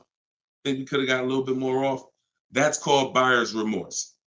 That's the seeds of buyer's remorse. Anytime you wonder if you could have got more money off, that's buyer's remorse. So we never wonder, and the way you don't wonder is by shopping online, getting multiple offers from multiple dealers, letting people compete for your business, and then choosing the best one. And if you really think about this, this is how you shop for everything in life. This is how you shop in the grocery store. When we go into the grocery store, we're not looking to try to not overpay for the spaghetti sauce, right? We're not looking at hoping that we don't overpay for the grapes today, or let's use for the potato chips we're going to buy, because we already know there's so many options and there's so many people that are competing against each other to sell us something. And that is how you guarantee your best deal, when you have multiple people competing. So when you are leasing a car or buying a car, you need to get at least 5 bids. When you are buying a used car, you need to be shopping wide. You need to be shopping within 75, 100 miles of you. And that's a minimum. And then you need to be looking at all the websites that have used cars, so that by the time you make your decision, you've seen so many options, so many offers, that you have 100% peace of mind. Now, that's just when it comes to buying the car. When it comes to replacing your car, because some of you know there's a word we don't use, it's a T word. It's 2 words we don't use. One is trade, one is down payment. Because we sell our cars, we don't trade. You never get the most money for something trading it. I don't care what you have. You got a baseball card, You trade that baseball card for something, you're not getting the most money for the baseball card. How do you get the most money for the baseball card? Put it on the market. Put it on the open market and let the buyers come to you and see what the best offer is. Never going to be from a trade. Now, the only time we do have to trade is if you're in a negative equity situation. If you're in a negative equity situation, then, and you have too much negative equity, you're going to need to do a trade if you can't pay the difference. But other than that, you know, these are the things that these are the things I want you to etch into your mind. We don't trade, we sell, get bids. We get, when we get our loans, we get bids. And when we buy our cars, we get bids. That's how we guarantee that we get the below market prices that other people aren't getting. Okay? Go ahead, Dolan. If you got the next question, shoot it up. Okay, this one's from Instagram. What fees are included when you buy a car from out of state? I mean, if you're buying a car out of state, standard fees are, if you are purchasing a car, purchasing, not leasing, standard fees are tax, documentation, DMV. Tax, documentation, DMV. I've worked for a handful of dealers in my life. I've never once had fees that were outside of those fees. Never once. Shout out to y'all running the likes up. Could y'all keep running the likes up on TikTok? And shout out to the sharers. You know we appreciate you. Thank you for sending your friends. Thank you. Listen, you should at least be tagging your best friend. Whoever your best friend is, and hopefully we all have at least one. That's the person you should be tagging. They'll thank you. No one's gonna get mad at you for sharing my stuff with them. I guarantee you that. But shout out to the sharers. I appreciate y'all. So when you are, so that's an indicator. Any dealership that is making up these fees that have run rampant over the last 4 or 5 years, prep fees, marketing fees, internet fees, low jacks, we call that padding the deal. You know, you're just packing on stuff, and what you're doing is you're leaving yourself room to negotiate. We don't like to buy from those dealers because those are 80% dealers. I saw somebody ask yesterday on the show, what's an 80% dealer? We didn't get a chance to get to that question. 80% of dealers will overcharge you. It's a competition. So what you're trying to do is find the dealers who are the best prices. And the 20% are the great people. They're the honest ones. They're the ones who are not afraid to compete. These are the people we want to buy cars from. And so once you find the honest dealer, but you can't walk in to find them. You have to sort for them. Because if me and you are standing next to each other on the street and there's 10 dealers in front of us, and they say to us, 8 of these dealers are overpriced. 2 of them are the best price, but there's no label on them. What's the odds that we're going to walk into the 2 that are the best price? Not really that good, right? But if we're at home and we're talking to all 10 of those dealers at once, we're going to reveal who the 20% is. So that is our goal. Our goal is to always find and buy from the 20% dealers, and we let them come to us through online bidding, through online shopping, never through walking in and dealing. Because if you're dealing, as I said, with a dealer who has padded that deal so much, you go look at that deal and there's $4,000, $5,000, $6,000 in made up fees to pad the deal. There's no amount of discount you can get where you're going to get a below market deal. They've just set it up that way. I could take off $5,000 for you, make you think you won. You're still not below market. So that's the psychological things you have to understand. And that's why we shop from home. All right, shoot the next one up, Dolan. Great question. All right, good question. I see Instagram coming through with some great questions today. Keep typing your questions. TikTok, if my lease is expiring, can I go finance a new car? Is there equity in my lease? Well, the first thing you need to do if you decide, well, first of all, you got a little switched up there. It sounds like you're trying to go from a lease to a finance. That's not usually normal. What's normal is you go from a finance to a lease. Because a lot of you who found out that you're not keeping your cars 8 years, you're breaking the 8-year rule, you're overspending by thousands of dollars because you were taught never lease. So a lot of you have found out over the last couple weeks of shows, or maybe you watch videos, or maybe you went to my masterclass and you found out that that was bad advice. Not only was it bad advice, it was very expensive. It has cost you more money than you should even calculate. It doesn't do you any good to calculate how much money you lost not leasing when you're not a long-term person. But that's the more common path, finance to a lease. To go from a lease to a finance is a different mindset.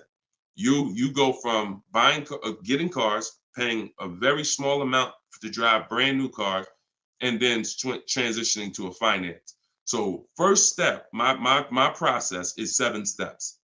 The first step is always to choose leasing versus financing.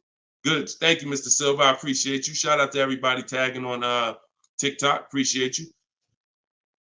That's the first step. I call that the most important question.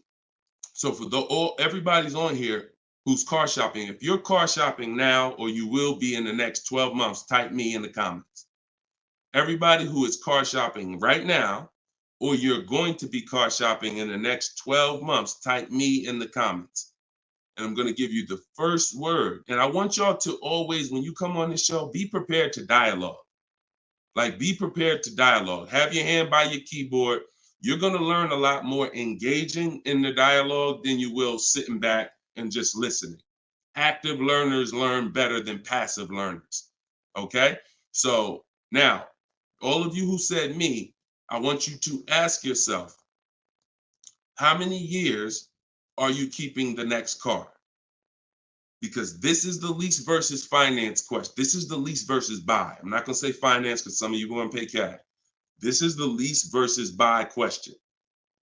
How many years are you keeping the next car? Gary said forever.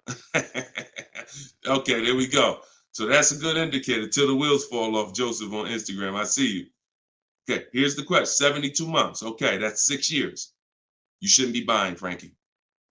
And I'm going to tell you why in 1 second.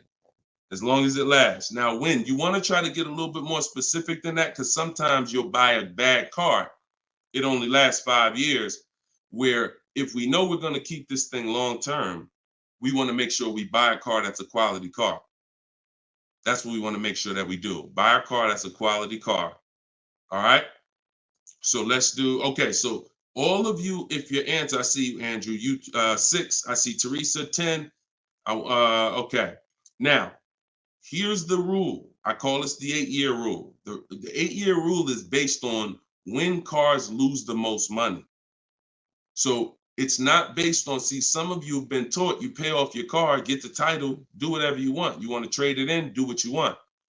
I'm here to tell you that that's cost you because you don't understand the unseen expense. And the unseen expense is the one that's hurting you. That's depreciation. So the first thing you're trying to get when you're deciding I want a car is, how am I going to avoid big depreciation? Big depreciation. You buy a car for $30,000 today. What is it worth in 3 years? Even if you don't drive it. See, this is these are the things that you've been, oh, well, I want to buy a car. I drive as much as I want. But even if you don't drive a car, if I sat a car right outside your house right now and said, Lily, this car is worth $30,000, and you said, Deshone, I don't need a car. I already got a car. And I said, but it's yours. Here, it's yours. It's worth $30,000. You don't drive it. You come back a year later. What's that car worth? Told y'all, stay by the keyboard. What's the car worth? See, we're going to dispel this myth right now, because some of you don't understand, because of what you've been taught, that you think, oh, if I buy a car, I could drive it. I don't pay for the mileage. I'm going to show you that not only do you pay for the mileage, you pay even if you don't drive it. See, look, Alvin said 24. Look, didn't drive it 1 mile. Days on Instagram said 24. Look, didn't drive it 1 single mile. That's probably accurate. So think about that. If that's many people will mention depreciating assets. That's a very common word, but we're now going deep on what that actually means. Depreciating asset means I purchase something, I acquire something, whether I use it or not, it's going down in value. If I use it more, it goes down in value more. So the first foundation that you need to get is leasing versus buying. This is why if you don't lease, but you should have leased, there's no way to get a great deal. Because when you get great lease deals, some of you seen Danielle. Danielle got an Audi A3, $44,000 car. She's paying $550 a month, no money down. So that's Danielle. So when you consider what that deal would, what that car would have cost her if she purchased it, no money down, probably would have cost her about $900 a month. $900 a month. Every 1,000, but every 5,000 is about $100 a month, depending on interest rates. 5-year loan. So foundation. So what you're trying to do is avoid the depreciation. Y'all know when I break this out, y'all know what this means. Some of you, if you're new here, you may not know, but this is what this means. This is how your car loses value year 2, year 3, year 4, year 5, but then it starts to level out. And what you want to get to, forget paying off the car. You could have paid cash for it. Doesn't change this. Deshone, I got a loan on it. Doesn't change this. This is the actual asset value. This is the car's value. Forget the loan that's attached to it. This is the car's value. So your goal in purchasing, if you want to avoid this, see, some of you buy cars, trade them in here. Trade them in here. That's 2 years, 3 years, 4 years. You're trading the cars in when they have lost the most value. And that's a losing formula. Now, there's 2 ways that we avoid this. One is long-term ownership. Who has a car outside? They've had it for more than 8 years. More than 8 years. Type me if you have a car in your driveway or in your household, you've had it for more than 8 years. Type me. I see you, Gary. Okay. Okay, I see you, Sergio. All right, more than 8 years. I see you, Twill. Now, this is where you win. Here's why. Your car is no longer losing value like this every year. Now it's only losing a little bit. Now it's only losing a little bit. You beat depreciation. See, the goal with a purchase is to beat depreciation, not pay off the car. You could pay off the car and still lose to depreciation because you replaced the car in the early life cycle. So if you are not buying the car with the intent to keep it long term, 8 years, there's no comparison to a person who's leasing. So there's 2 sides. One is the people like Danielle. One of the people who are like, Deshone, I'm not keeping a car 8 years. You should be shopping for aggressive lease deals, not normal lease deals, below market lease deals. That's what I teach. Or you should be purchasing, getting great deals, below market deals on purchases, new cars, used cars, with the intention to keep them long term. That's it. So that's all step 1. I call that the most important question. That my book is broken down into 7 steps. It's called Cars from Home, 7 Steps to Saving Time, Money, and Avoiding Dealership. Step 1 is the most important question. That's what we just hit on. It's the leasing versus buying, because you need to pick a side and you need to have a long-term plan based on what side you're picking. You can't be stuck in the middle. Stuck in the middle, you're going to lose all the money. You lose all the money stuck in the middle. Purchasing cars, flipping them in 3, 4, 5 years, you're losing all the money. Buying your leases out at the end, you're losing all the money because you're mixing the 2. Lease or buy long-term. This in the middle right here, that's the danger zone. Everybody clear on that? If we're clear, type clear. If we're clear, type clear. All right? This is Monday's live show. Wait, what day is it? This is Tuesday. Tuesday's live show, 12 o'clock. So whenever y'all don't see the banner on the show, then you know it's live. If you see the banner that says when we're live, then you know it's one of our rebroadcasts. But if you don't see the banner, that means we're live and you can start typing questions. All right, clear. All right, everybody's clear. Now let me hit the second part of Frankie's question. Okay, and for those who just came on, everything I teach is out of my new digital book. It's called Cars from Home, and you all can get it for 75% off. It's normally $97, but in my TikTok bio, in my Instagram bio, and in the comment section on YouTube and Facebook, we put the link there for you so that you can get your copy for it. You won't pay the normal $97, but you only got 30 minutes. It's a welcome offer. Once that clock goes down, to 0, your price is $97, which is still a great price. You saw how much money Tiffany just saved on her new Mazda, just using what's in the book. Saved herself, I think, $6,000. So go ahead. Oh, no. So, and then you move into the equity assessment. So once you decide, Frankie, which you already said you're only keeping the car 72 months, you should not be purchasing. Because if you purchase, we already went to what's going to happen. You can't win keeping that car 6 years and then replacing it.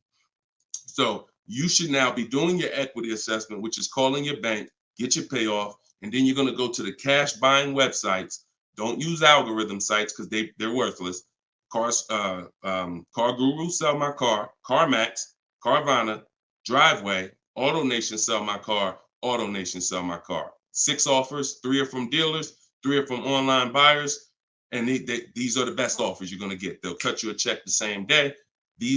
That's our bidding system. That is how we do our equity assessment. We do not trade our cars in because we're not going to get the money that they're worth trading, which I hit on earlier.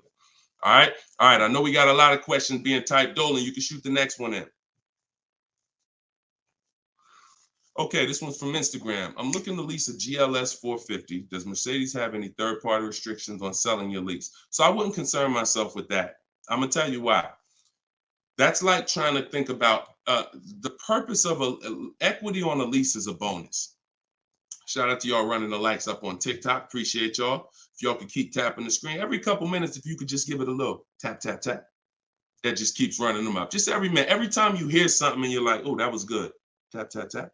And it'll just keep the likes running up. Keep TikTok notified of what we're doing over here.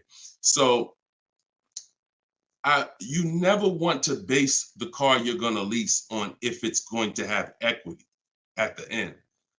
The benefit of leasing is driving cars for pennies on the dollar compared to what people purchasing them. And you're avoiding depreciation that people purchasing the vehicles are going to take. That's the benefits of leasing. Now, there's a lot of other benefits too. I mean, you're driving a new car. You're under warranty most of the time. Depends on how many miles you drive. So if you drive, 12,000 miles a year, most bumper to bumper warranties cover that. If you drive 15,000, maybe you won't have a little bumper to bumper at the end, depending on what you choose. Mercedes has a 4-year 50,000 bumper to bumper. But the benefits of leasing are what I just laid out. Equity is a bonus. We don't want to look, equity is not something we ever want to base the vehicle we're going to lease off of.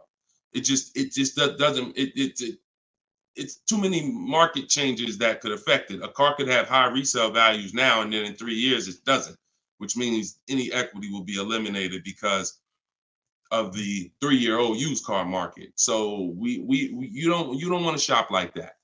You don't want to shop like that. Focus on, and what I teach in my book is you're going to pick 3 vehicles. Good to see you, Judith. You're going to pick 3 vehicles because leasing, it's so easy to get a great deal purchasing. So easy. On a new car, forget about it. The bids, forget it. We're going to find the 20% dealers. In my book, I have all the scripts because I don't want you talking. Who'd rather get great deals without talking? Be honest. Who's not a good negotiator? You're not a good negotiator. Type not me. Like you just be honest. I don't ever want you to put yourself in a position where you need to talk. And if you start talking to somebody who's trained to talk and dissect and get information and then tailor a deal, you're going to lose. So in my book, everything is silent. The only people we talk to when we talk to people are managers, because those are different conversations if we need to have them. We're never talking to salespeople besides when we're coming on to test drive the car. We're never talking to salespeople because we just don't know who we're dealing with. So when we're online, we're always typing. That's why I say go online. My strategy is called the 25 to 5. We go online and we contact 25 dealers, go to their website.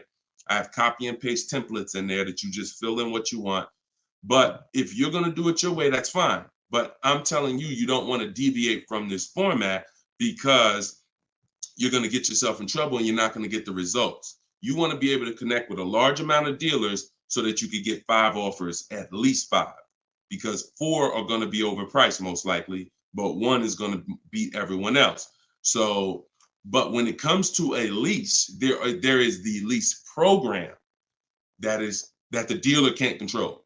So if we don't know what a lease program is until we shop offers. So there's no way you can look at the residual value. You can look at all this money factor. I know some of you who are in the math, you're like, oh, well, I'm gonna just look at the money factor and see. You can't tell because it can have a high money factor, but it have some good rebates. The only way we know a great lease deal is to shop the market, get our offers, and then if the lease program, if the best offer doesn't get you under 1.5% with no money down, then it's a bad lease program. It's a bad lease program. In which case, we move to another vehicle. So I'm not going to ever co-sign leasing a bad vehicle a vehicle with a bad lease program. I've had all types of people hit me, Deshone, I'm looking at this Range Rover, man, but I did all the offers, and they'll be in the group. We have a private group, and I get to talk to people all around the country about this stuff.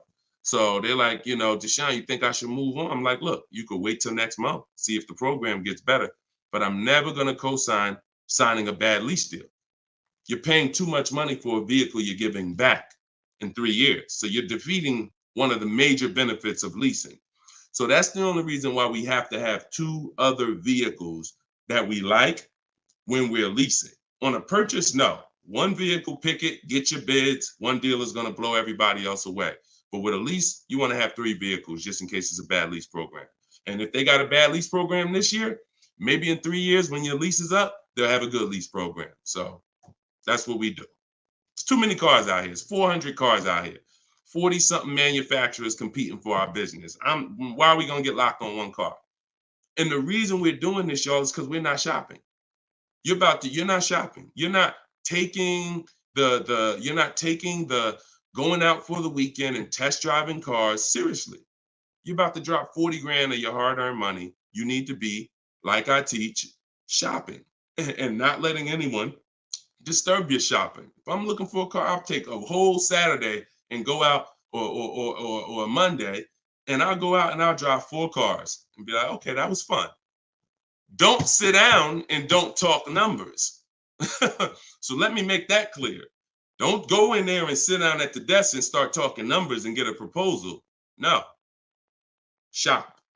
Once you decide what you want, then we come home and we get our offers from home. All right. Go ahead, Dolan. Next question. All right. When you don't talk, I see a lot of you saying you're not good negotiators. Then you just got to stop talking. Stop talking and start making people bid. You're going to get better deals than good negotiators all day long. Heard you loud and clear on the rebroadcast. I'm here live. All right. Welcome, Jill. Looking for a car now. Profited on a sale, so coming in clean. Need to rebuild credit. Lease cheap car, finance car under 5-6 grand. It depends on where your credit is. If you're in the mid-6, I teach something called, profile over score. So if you have a paid off car, if you have nothing gets you approved for a car like on-time car payments. If you've been making on-time car payments for 2 years, 3 years, you're typically gonna get approved for most leases. As long as you're not going from like a $450 payment to a $900 payment. But if I'm in a state where if I'm in that mid-6s, 660, 670, I go for the lease. If I'm in the low 6s, then I go for what I call a smart car, which is the car to set you up to lease. So your goal is to get the least expensive car you can get a loan on, quality car. You want to go small as possible, and small as possible for you might be you need a sedan. You might need 3 rows. But I teach something, and that's what we were talking about when I posted that review that Barrett wrote for our book today. He was like, we get a wish list for needs versus wants, because oftentimes we confuse these. Needs are things you can't live without. I need to have this, or the car's not going to do what I need it to do. I need to have it. Wants are things that you'd like to have, but you can live without. When it comes to getting a smart car, and it's not the little smart car, y'all. I have a different. That's a different meaning for us. It means saving money at the right time. That's what we call smart cars. Saving money at the right time. So if you can't qualify for a lease and you want to set yourself up, then the vehicle you get now is super important. The vehicle you get now could either set you back from leasing because you bought too much vehicle, payments too high. You didn't buy a dependable vehicle. It's not going to last. It's going to start having problems. It's going to break down. You might miss payments because of that. These are all the things you want to avoid. This is why I'm giving you these boundaries that you don't, kind of go off of. But this usually happens when you're trying to get too much car. Quite honestly, if I was trying to get a smart car, I would be trying to get the smallest car I could, drive it for 2 years. Let the family be uncomfortable. Listen, y'all, I know it's tight, but in 2 years, I'm gonna get out of this and I'm gonna drive off the lot in a brand new lease. So the key is the payment's gonna be low because those smaller cars are only 25 grand new, 28 grand brand new. When you get them used, you could get a nice one for about 10. Finance it. You don't have to take a 10-year-old one. So you want to get one that's relatively, good. It needs to last you 2 years, or the plan's messed up. So you get the smallest car you possibly can.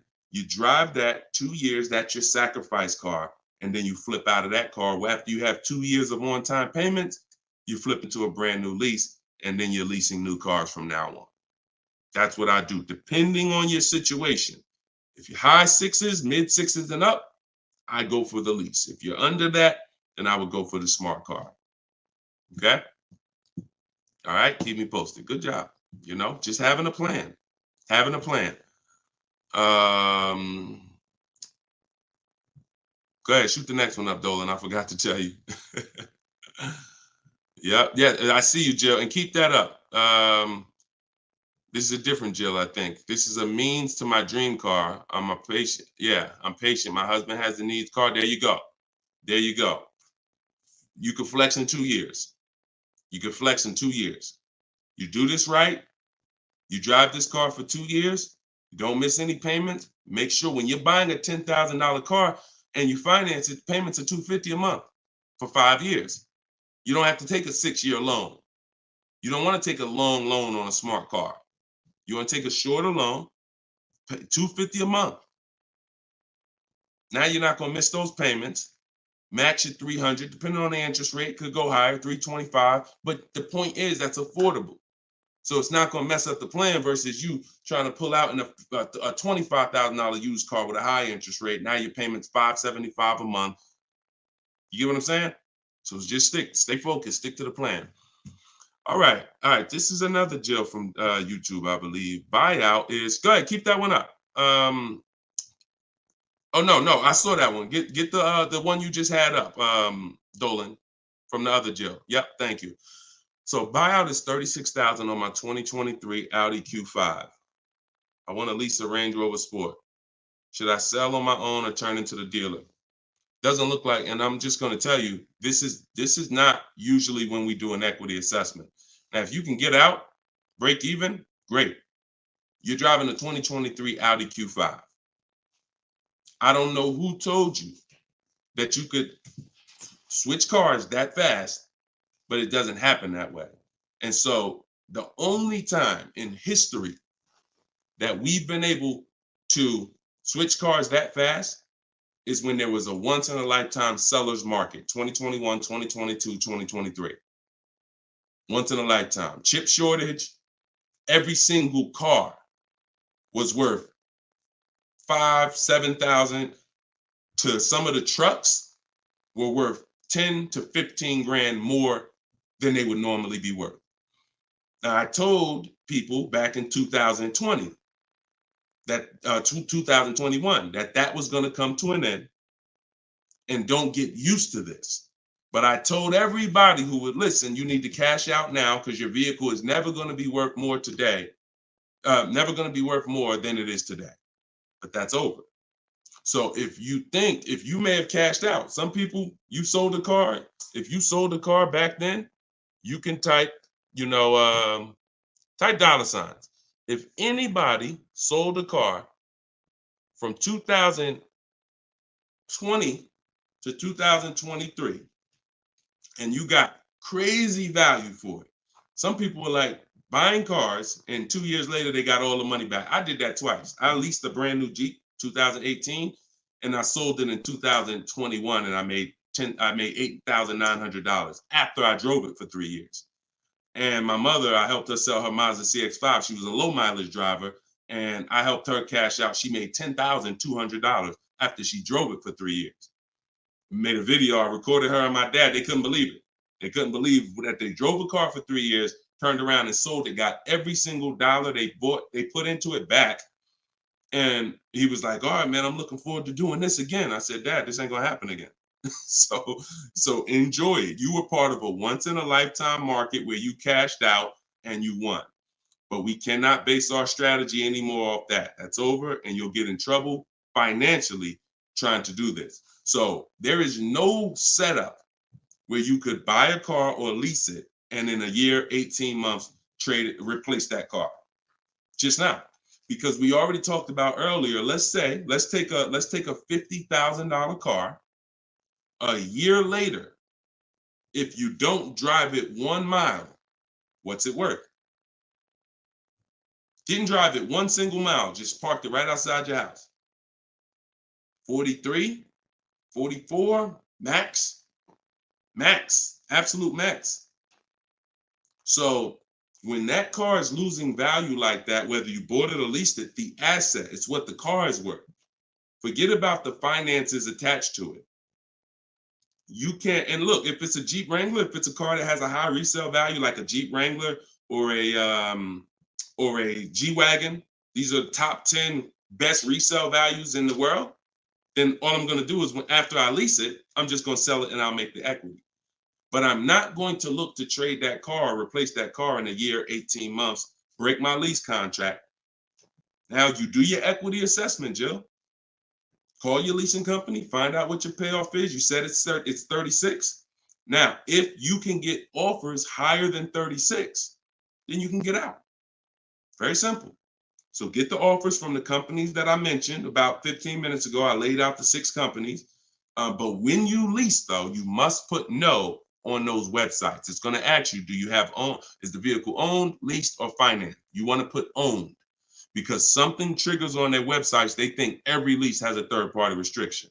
Most of them do, but if you just want to find out what the market value is for your car, and if you could get out and make some money or break even, then yes, you can jump out, no problem. But if you see that your buyout is this and all the offers are below that, then what you're now about to do, even if you say, because some people will say, all right, well, I'm gonna walk in the dealer, see if they can work a better deal than that. No dealer is going to give you more than the online buyers. So if you run those online quotes and all of them are less than your payoff, all a dealer is going to do is take the negative equity and the desperation for you to get out and roll that negative equity over to your next vehicle because you're desperate to get out for no reason. So that's the real. You can do what you want. I would suggest you don't get out of your lease. You don't break a lease contract until you can financially do it, which means I can break even, I can sell, and I can get equity, or either break even. Break my contract, but I'm not coming up with a dime because a dealer bought my car and I'm out of this thing.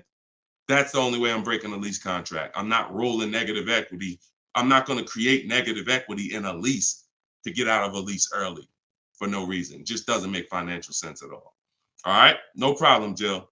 Happy to help. Happy to help. Okay, so that's step 2. See, the equity assessment step, guys, is so important. See, because it's the foundation of our deal. So when you look at step 1, the leasing versus buying question, how many years do you keep in the car? 8-year rule. That's step 1, super important. Foundational of your deal. As I said, you can't get a good deal if you purchase, but you should have leased. Impossible. You got a bad deal. I don't care how much money you get off. Now, second step is if I have a car to replace, I got to do an equity assessment because I need to know, is this car that I'm in going to be going to prevent me from making a move right now? Too much negative equity, I'm prevented from making a move right now. If I can get out, make some money, now I got some money. I can sell. I can put money in my pocket, put it in my bank. That means it's an asset. It's a blessing to me. So your car that you're in could either hinder you from getting a car or it can help you get the next car. That's why we always do the equity assessment before anything else. All right. I don't know why I'm frozen on Instagram. All right, go ahead back in, Dolan. Next question. Okay, now I'm back. I see. I'm just monitoring Instagram. Okay, and just so y'all know, everything that I'm teaching is out my new book. And look, I want to show y'all this. And before, keep that question up. Look, here we go. Boom. Look at that. 4.94. Thank you to everybody. We're higher now. I think we're up to 35 ratings, 28 reviews. So thank you to everybody who's reviewed the book on Goodreads. Appreciate you. And thank you for everybody who's using it. Make sure you are writing me with your success stories. Show me your deals so that I can post them just like I posted Tiffany's deal. But everybody can get the book. You can get yours for $90. It's normally $97. But as our welcome special, our book launch special, you can get it for $24, 75% off in my TikTok bio for 30 minutes, or my Instagram bio, or in the comment section of YouTube or Facebook. We have a comment pin for you. And if you're watching us on TV, you can use your phone and you can scan the QR code here on the screen, and you can get your copy for 75% off. But once that timer hits 0, if you visited that page and the timer it started, once it hits 0, the price does go back up to $97, which is still a great price. It's a great price either way. And it'll be in your inbox in a couple minutes. Okay, this is from Instagram. I use your template in the book to ask for quotes. Their response is the lowest offer you ever received. They are being difficult and giving me their best offer. What's the best way? Use the scripts. It's just conversation. Hopefully you listen and you have a separate email, because you're not going to have intelligent conversation with 5, 7, 10 dealers mixing personal emails. So every part of the system is important, having a separate shopping email. So everything in there is dealers. And now everything they're saying, we have a response for. Every single thing. It doesn't matter. Don't expect 80% dealers to be easy. Expect them to, hey, can we have a conversation? Hey, when can you come in? Hey, this be a whole lot easier if you're here. See, what we already know is we've given them all the information they need to give us a quote. So the best thing, or the stages we move through in our conversation with dealers, is who has a car that I want. That's first. Our first set of scripts is designed to weed out the dealers who don't even have a car we want. Nothing to talk about. Nothing to talk about. So there are dealers who won't tell you they have a car. That's why we have scripts. Hey, when can we talk? I'll be handling my whole purchase online. Can you confirm if you have something that matches? Every one of my scripts ends with a question. If you're not going to use my scripts in my book, then you make sure every email you write should end with a question, never a statement. So what you're sitting at home and you are copying and pasting. Very simple. Everything they say, we have a response, because I use those scripts. I'm from inside the dealers for 14 years. I know those scripts. Hey, it'd be easier if you were here. Hey, we only do business in person. Hey, when can I get you on the phone? I promise it won't take long. All of the stuff they're going to say. Hey, we only quote in person. None of the people I'm talking to have said that. So should I remove you from my list? Always ends with a question. So your expectation may be, you thought by sending all the scripts, you were just going to get, oh, quotes coming in, everyone doing this. No, that's why we have scripts, because we keep the conversation moving forward. Everything they say, just go to the script, open the template. And just so y'all know, in my book, one of the best reasons why it's a digital book is because I link you to videos and I link you to documents, and that you can copy and paste. So that what this person is talking about is the templates and scripts that I've created for contacting and having these conversations with dealers. So, but everything you are doing, everything they're doing is very predictable. You just change your expectation. I'm going to talk to several people and I'm going to weed this down to 5 offers. And out of the 5, one of them is going to beat everybody else. And then I'm going to use my counter offer calculator that Deshone made to send the counter offers and close my best deal. Take all the emotion out of it. Take all the emotion out of it. You should be emotionless at it. Nobody can hurt you. All right, you're at home in your living room. All right, go ahead. Mike said nobody gives us this info. I sold cars and the dealership wouldn't even give us any insight. Trust me, Mike, I understand, man. That's why I love the 20% of car salesmen and dealers. They love what we're doing here because they know we were never taught this stuff. So we were never taught about leasing, financing. Thank God I was able to learn it, and I was able to, but we weren't taught about insurances, all the stuff that they should be training us on. We weren't taught. So I appreciate you being here, man. All right, go ahead, Dolan. Next question. Great questions today. Great questions. Let's go. I see you. Shout out to the people running the likes up on TikTok. Can y'all just keep tapping the screen every couple minutes if you could? If you enjoying the show, you getting value out of what we're doing, every couple minutes, if you could just tap that screen and keep running those likes up. I appreciate y'all. It lets TikTok know we talking big money over here. Yep, I see it. Thank y'all. Appreciate you. All right, this is Gary on YouTube. When leasing, is it all about purchase price? No, it isn't, Gary. Great question. When purchasing, it's always about purchase price. All in, out the door, tax fees, everything included. Purchasing is always. Now, leasing, we get our lease offers, and this is where we eliminate the term down payment. We no longer say down payment. I want you to eliminate that word, those words from your vocabulary. You want to replace them with total out of pocket. Total out of pocket. So all of our lease offers we're going to get is following the 1% lease deal principle, which is, because some people, I know Judith still asks, oh, hold on one second. Hold on.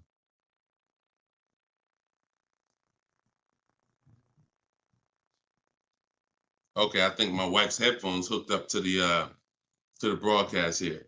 Thank you for letting me know, Judy. So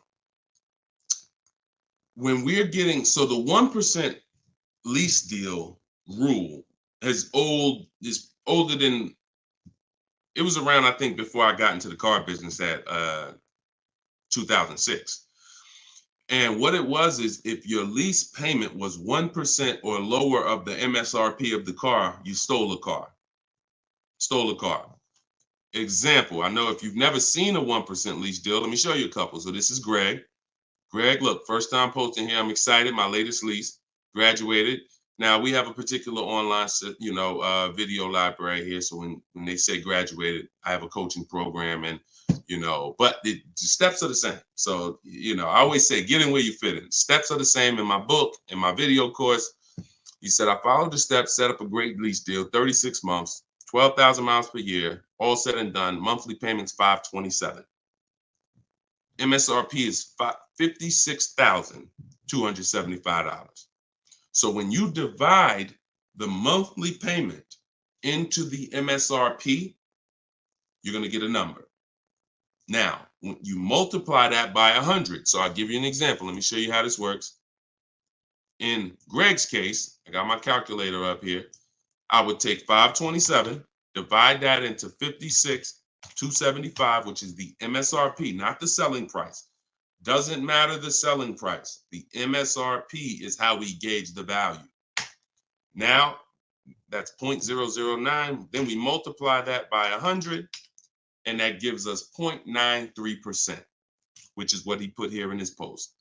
So that's an under 1% lease deal. Look, it was a steal. I think someone messed up on the paperwork. No other dealer came close. There we go. Same thing with Freena. Freena just got a Jeep a little while ago. Look, her deal was better than his, my God. But it's a better lease program. Jeep had a better lease program at the time. So, I mean, she got a $579 a month lease on a $65,950 Jeep Grand Cherokee hybrid. Out of control. So this is how we're shopping. You want to follow the format of the 1% lease deal, which is I shop with 12,000 miles per year. If I'm doing 18,000, I'll adjust it later. If I'm a high mileage driver, who's a high mileage driver? You drive more than 20,000 miles per year plus. Who's a high type HM if you're a high mileage driver? All right, type HM. You adjust it later. 25,000 mile a year lease. You always shop with 12 because that's how we judge. I see you, Mr. Silver. That's how we judge. I see you, Ado Johnson. Or no, AD Johnson. Sorry. So still going to, this is still Gary's question. This is why we're not focused on the purchase price when we're shopping lease offers. We're focused on looking at the formula that we use to judge a great lease deal. And everything we do, I have 3 rules. 1% lease deal, I didn't make it up. That's a steal. In between 1% and 1.5%, that's a deal, because that's still better than a purchase. It's still great value. When you compare it to someone who's purchasing, they're paying tons more. Even somebody who didn't get a steal, because the lease program has to be there to get a steal. They got to want to give away these cars. They got to have great incentive, great, everything has to line up, stars in the moon, and then we get the dealer that's going to give us the biggest discount. If it's under 1%, that means the lease program was incredible. But a good lease program, great lease program, will still get you, when you shop your offers, in between 1% and 1.5%. So, you look at somebody like, I used, Charles. So Charles got a Palisade, very, very popular vehicle. He got 10 offers from home. His best offer was 1.23, $48,000 vehicle. He's paying $597 a month. Now that same $48,000 vehicle, and this, I'm about to hit on something that I said earlier, but I'm gonna really bring it across home plate right now. It's impossible to get a great deal when you purchase, but you should have leased. Because look, $48,000 Palisade, you guys know, we talked about it earlier, every $5,000 on a loan is about how much per month? Every $5,000 on a loan is about how much per month? I told y'all, stay by the keyboard, because we like to dialogue. So we want to make sure you are always by your keyboard so you could dialogue. Active learning. That's how you're going to get the most out of this show. Active. Okay. Anybody type it yet? Okay. Thank you, Dominic, on TikTok. Yes. $100. So that same Palisade that Charles is driving right now for $597, there are people who financed it, no money down, and they're paying almost $1,000 a month, $900 to $1,000 if they got a 5-year loan. If they took a 6-year loan, they're probably paying $8 something a month for 6 years. He's paying $597. So that's what I say. You cannot. And even when you have a good lease program and you get your offers, 1.23, 1.25, 1.3, great value compared to purchasing that car. You're avoiding the depreciation that someone who's purchasing is going to take, and it's no comparison. So, but there comes a limit. That's the third category. We got the steals, we got the deals, and then we got, I call this, it's time to chill. 1.5%. Above that, it's not a deal. There's no value there. There's very little value there. Now, no, there's no value. And I'm going to tell you why. Just add up all the payments. 1.5%, we're paying too much for a vehicle we're giving back. It's very simple. We're paying too much for a vehicle that we're giving back. When you take hold on, let me get rid of this. Put the banner back up for those of you who want your book at 75% off. Just scan it right there. Once you get above 1.5%, there's no value, because if you take a $40,000 vehicle, a steal at 1% is $400 a month. A deal is between 4 something and 6. That's 1 to 1.5. 600 a month. Now, above 600 a month, let's take 650. That's 650 divided into 40,000. 650 divided into 40,000. That's a 1.6 lease. I never signed it. Never signed it. I'm gonna tell you why. 650 times 36 months, $23,400. $23,400 I'm paying over 3 years for a $40,000 vehicle that I'm giving back. I paid more than half of the vehicle to give it back in 3 years. So those of you who always wondered what the 1.5% rule, I had to create it, because the 1% rule, a lot of savvy people knew about it. But I noticed There was no threshold for when a bad lease deal. When are we at a bad lease deal now? We know what a steal is, but what's the bad lease deals? And when I started looking at the comparison to purchasing and then the giving a car back, once you get up above 1.5%, there's no value in leasing that vehicle. Next.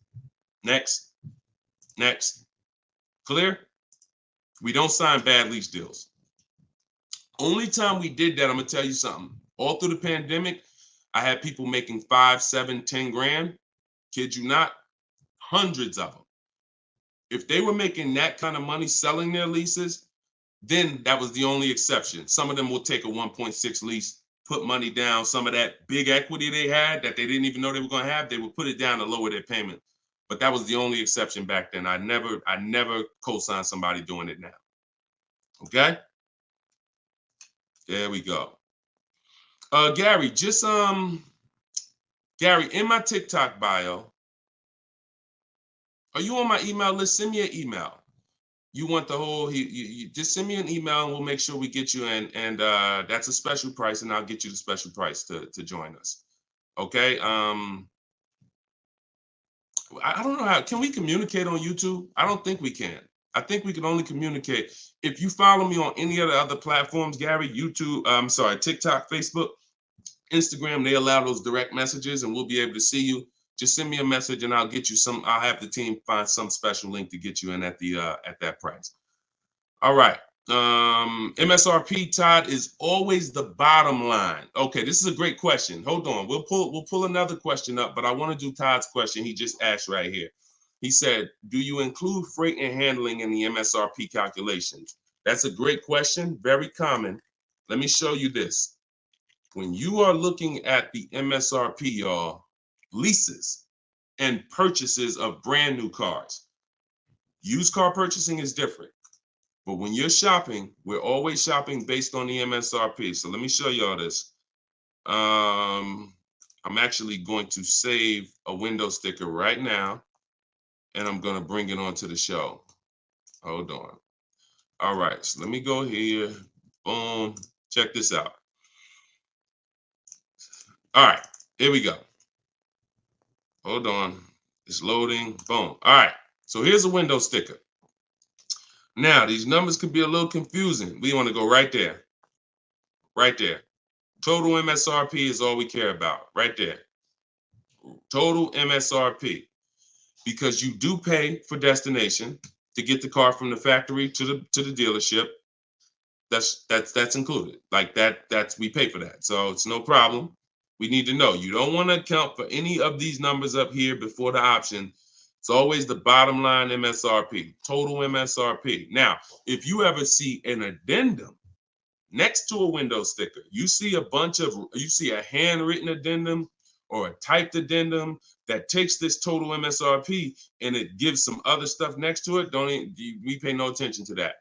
And in my case, if you're using what I'm teaching you, you would never even be talking to that dealer about getting a quote until you got home.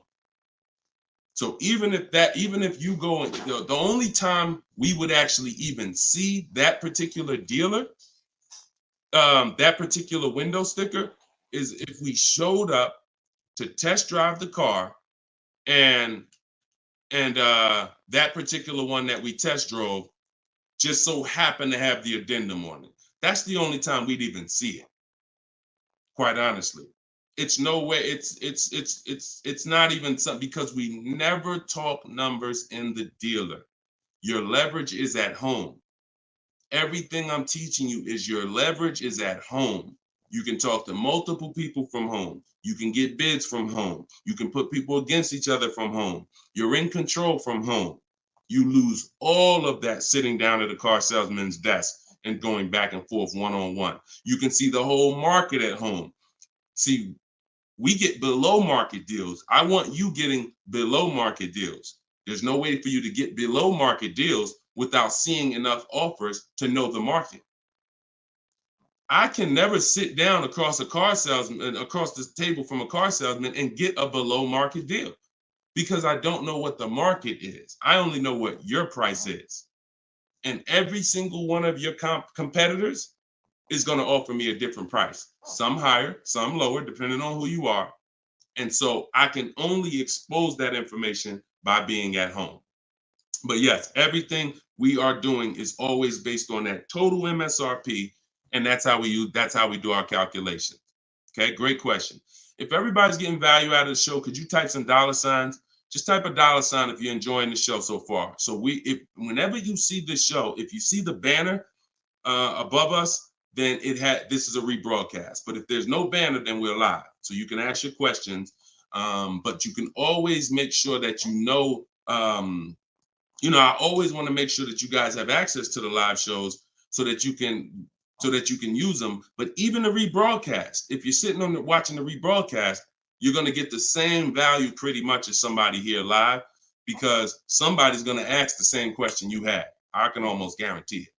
So I'm glad. I see a lot of dollar signs. Perfect. I see a lot of dollar signs. If you haven't subscribed to us on YouTube, please subscribe so that you can keep in touch with what we're doing here. And certainly, good job. I'm happy everybody's getting value. Go ahead, Dolan. We got a few more minutes. Post another question.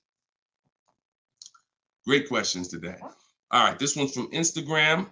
I haven't had any car leases on my credit before. How likely will I be able to lease an $80,000 car? I have great credit. If you got great credit and income, then you could go for it. Great credit and income, you could go for it. Whether you have the car. Now, I'm going to tell you something. Mercedes did not want to be people's first lease. So there are snooty brands out there. I cannot tell you that because BMW may not be that way. Audi may not be that way. Range Rover may not be that way, because I think Chase does their leases. So, but when it comes to Mercedes, they didn't want to be your first lease. You really had to have some type of comparable credit. But if you have great credit and you have the income, then certainly I'd be going for a lease. No doubt about it. No doubt about it. Just like the chicken and the egg, you know what I mean? Like, which comes first? Or it's better is the job and the experience. You can't get a job without experience. You can't get experience without a job. So in this particular case, somebody has to be your first, lender, and most of them will. Yeah, most of them will. You know what I do too? One more thing. I have this in my book too. Just so y'all know, every little detail is not left out, because I've been doing this since 2006. I've heard every question, and I knew every question has a place. What I do, if I'm you, is before I even shop for a car, if I don't know for sure, even with great credit, if I could get approved, I would call and I'd ask for the finance manager, and I'd tell him my situation. And I say, hey, look, you know what? I got a 740 credit score. I make this a year. I never leased before, but what do you think? And if a Mercedes finance manager would tell you, nah, it's probably not going to work with Mercedes. But someone else would say, nah, that's fine. So that way you don't even waste your time getting all your offers just to find out that this is one of the snooty leasing companies. All right. All right, there we go. All right, shoot the next one up, Dolan.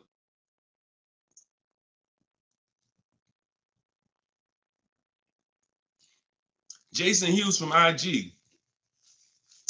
12 to 15K in equity. Great job. Okay. I mean, it's nothing you did, but if you got the equity assessment and you got bids, great job. Now, wait a minute. It doesn't sound like you got bids. And I'm going to tell you why. Because it wouldn't be an equity range. That sounds like an estimate. In fact, it doesn't sound like an estimate. It is an estimate. 12 to 15 is an estimate. When we get bids, when we do our equity assessment, we're getting bids and we're like, hey, I have $13,580 equity based on my highest offer from Driveway. See, get out of the ambiguity. Get out of the middle there. Let's get finite, definite numbers and stay out of these ranges and estimates, especially on things that take us 20 minutes to do. Call your bank, get your payoff, go online, CarMax, Driveway, Carvana, AutoNation, sell my car, Car Guru, sell my car, Kelly's Blue Book, instant cash offer. 20 minutes. Get your equity. 8 payments left, not keeping 8 years, now a good time to lease. 100%. 100%. There's no benefit in waiting. Listen, that is the path for a lot of people, Jason. A lot of people are going to discover what we're doing here, teaching by the numbers, not by emotion. And they're going to realize that not leasing has cost me money. Should I wait or should I just transition now? There's no reason to wait. There's no reason to wait. The only thing that would make you wait when you do your equity assessment is you have too much negative equity, you can't get out. That's the only time. Or you have a credit situation where you need to actually get your smart car, get a car for 2 years, rebuild your credit, and then go lease. Anybody else, no benefit. I'd be leasing tomorrow because I had a friend of mine, he's a close friend of mine. He's actually in my program. You know, he uses our stuff. And he's like, he had a Kia Telluride. Well, he had an accident. Vehicle got totaled. Now, he said, now I know the 8-year rule, Deshone. I'm going to lease this next one. He gets his bids. Last week, he leased the Kia Telluride for under $500 a month. The same vehicle that he was paying hundreds of dollars every month for. More. Hundreds of dollars more per month. I don't know what his payment was, but I know what a Kia Telluride costs to purchase. A $45,000 Kia Telluride to purchase with no money down is $800-900 a month. So he's literally under $5, no money down, when he was just paying hundreds more than that. So you're in the same situation. No point in waiting. Transition to a great value lease. Get your offers. You wish you could. You wish you would have did it sooner. All right. Go ahead. Next question, Dolan. Car brands will no longer offer V6. Buy the lease. Let me talk to this question on TikTok. Not right now. Get the next one. Go ahead, Dolan. Put the one you're going to put out. But get that question that this person just posted about car brands no longer offering V6s. Should he buy the lease? If you have one ready, though, put that one up. Deshone, will your book work for both lease and buy? Well, you know what? Let this person answer that for you because we just got this review. This book is outstanding. This is Barrett. And you can see all our reviews on goodreads.com. Must read, must have for anyone seeking to buy, lease, or even sell a car. It is presented in very professional, easy to follow, step-by-step manner that covers every situation. Every situation. Does your situation, Keith, fall under every? If so, we got you. Every situation from buying, leasing, with cash or credit, good or bad. Only thing that Barrett didn't put in there is used cars or new cars. That's in there too. So absolutely. So yes, I'll put the banner back up for all of you who are watching us on TV. You can you can scan the QR code here with your phone, with your camera, and you can get your book for 75% off, or you can go to deshonesbook.com. We have the link in the comments on Facebook or YouTube for you. And if you're on Instagram or TikTok, you can go to my bio, click that link, and then click the button for the 75% off and get your book for 75% off. You won't pay the normal $97. Okay? But yes. All right. I have a 2020 Nissan Sentra. This is Key. I don't want to butcher your name, so I won't try.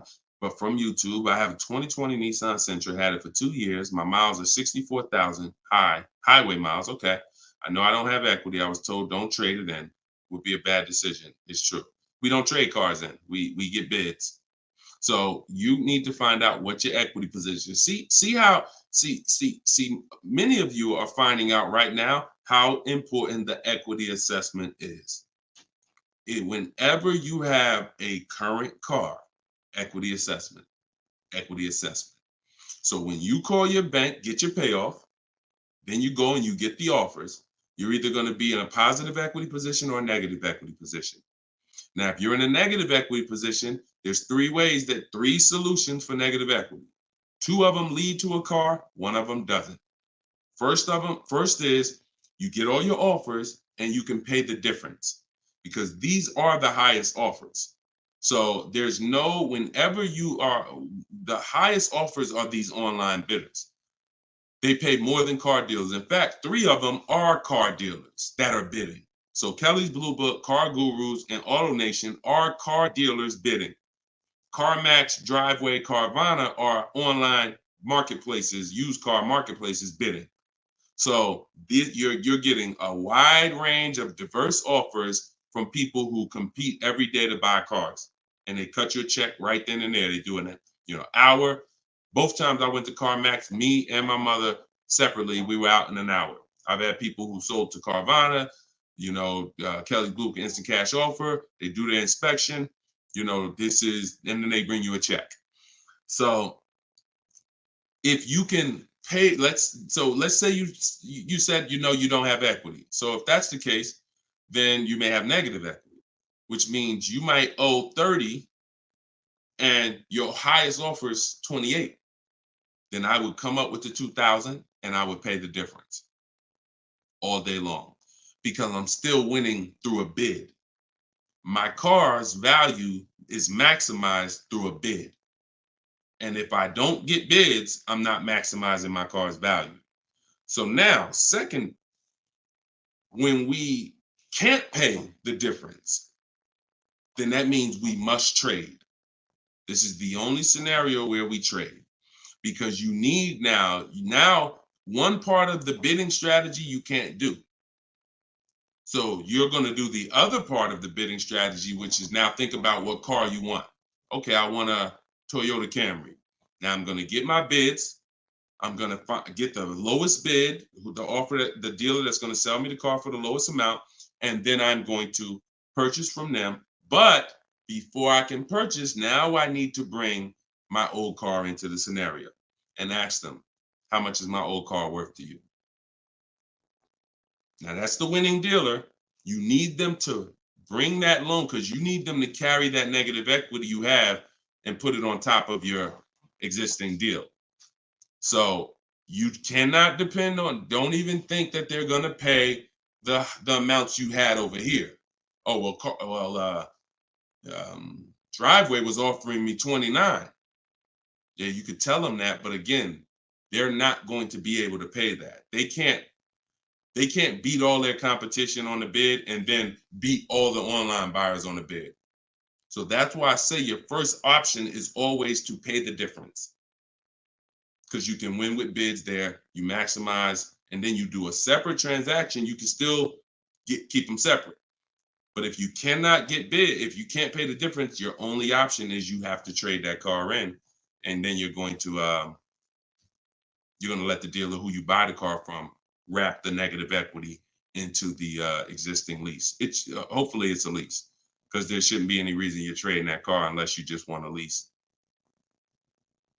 To buy another car, unless you're saying you're keeping it 8 years, which, like I said, most people, I've been doing this for years, they're going from a finance to a lease. Now, one more scenario. I told y'all it's 3 ways out of negative equity. One leads to no car. You have too much negative equity and you cannot put it on top of the actual deal because banks have loan to value ratios. So if you have $10,000 of negative equity, you can't just slap that on top of a $30,000 or $40,000 car. It's going to be too much unless you put money down. So you can't if you got some cash, you can make the deal happen, but you're not going to be able to do a no money down deal because you're looking to have the bank approve the car, the tax, the fees, which probably another $1,500, and 10 grand of negative equity. And then you want to find that's too much because the dealer has to go to the bank and say, we know this car is priced at 40, but we'd like you to lend this person 54. They're not going to do it. They might lend max 50. So the more negative equity you have, if it's too much, you're either going to have to bring some cash to the table to get the deal done. And if you have no cash, you got to wait. You got to pay down the car. It's the only option. That's why I say, know the cause of negative equity. It's usually because you haven't leased. 99, I could tell you the way out.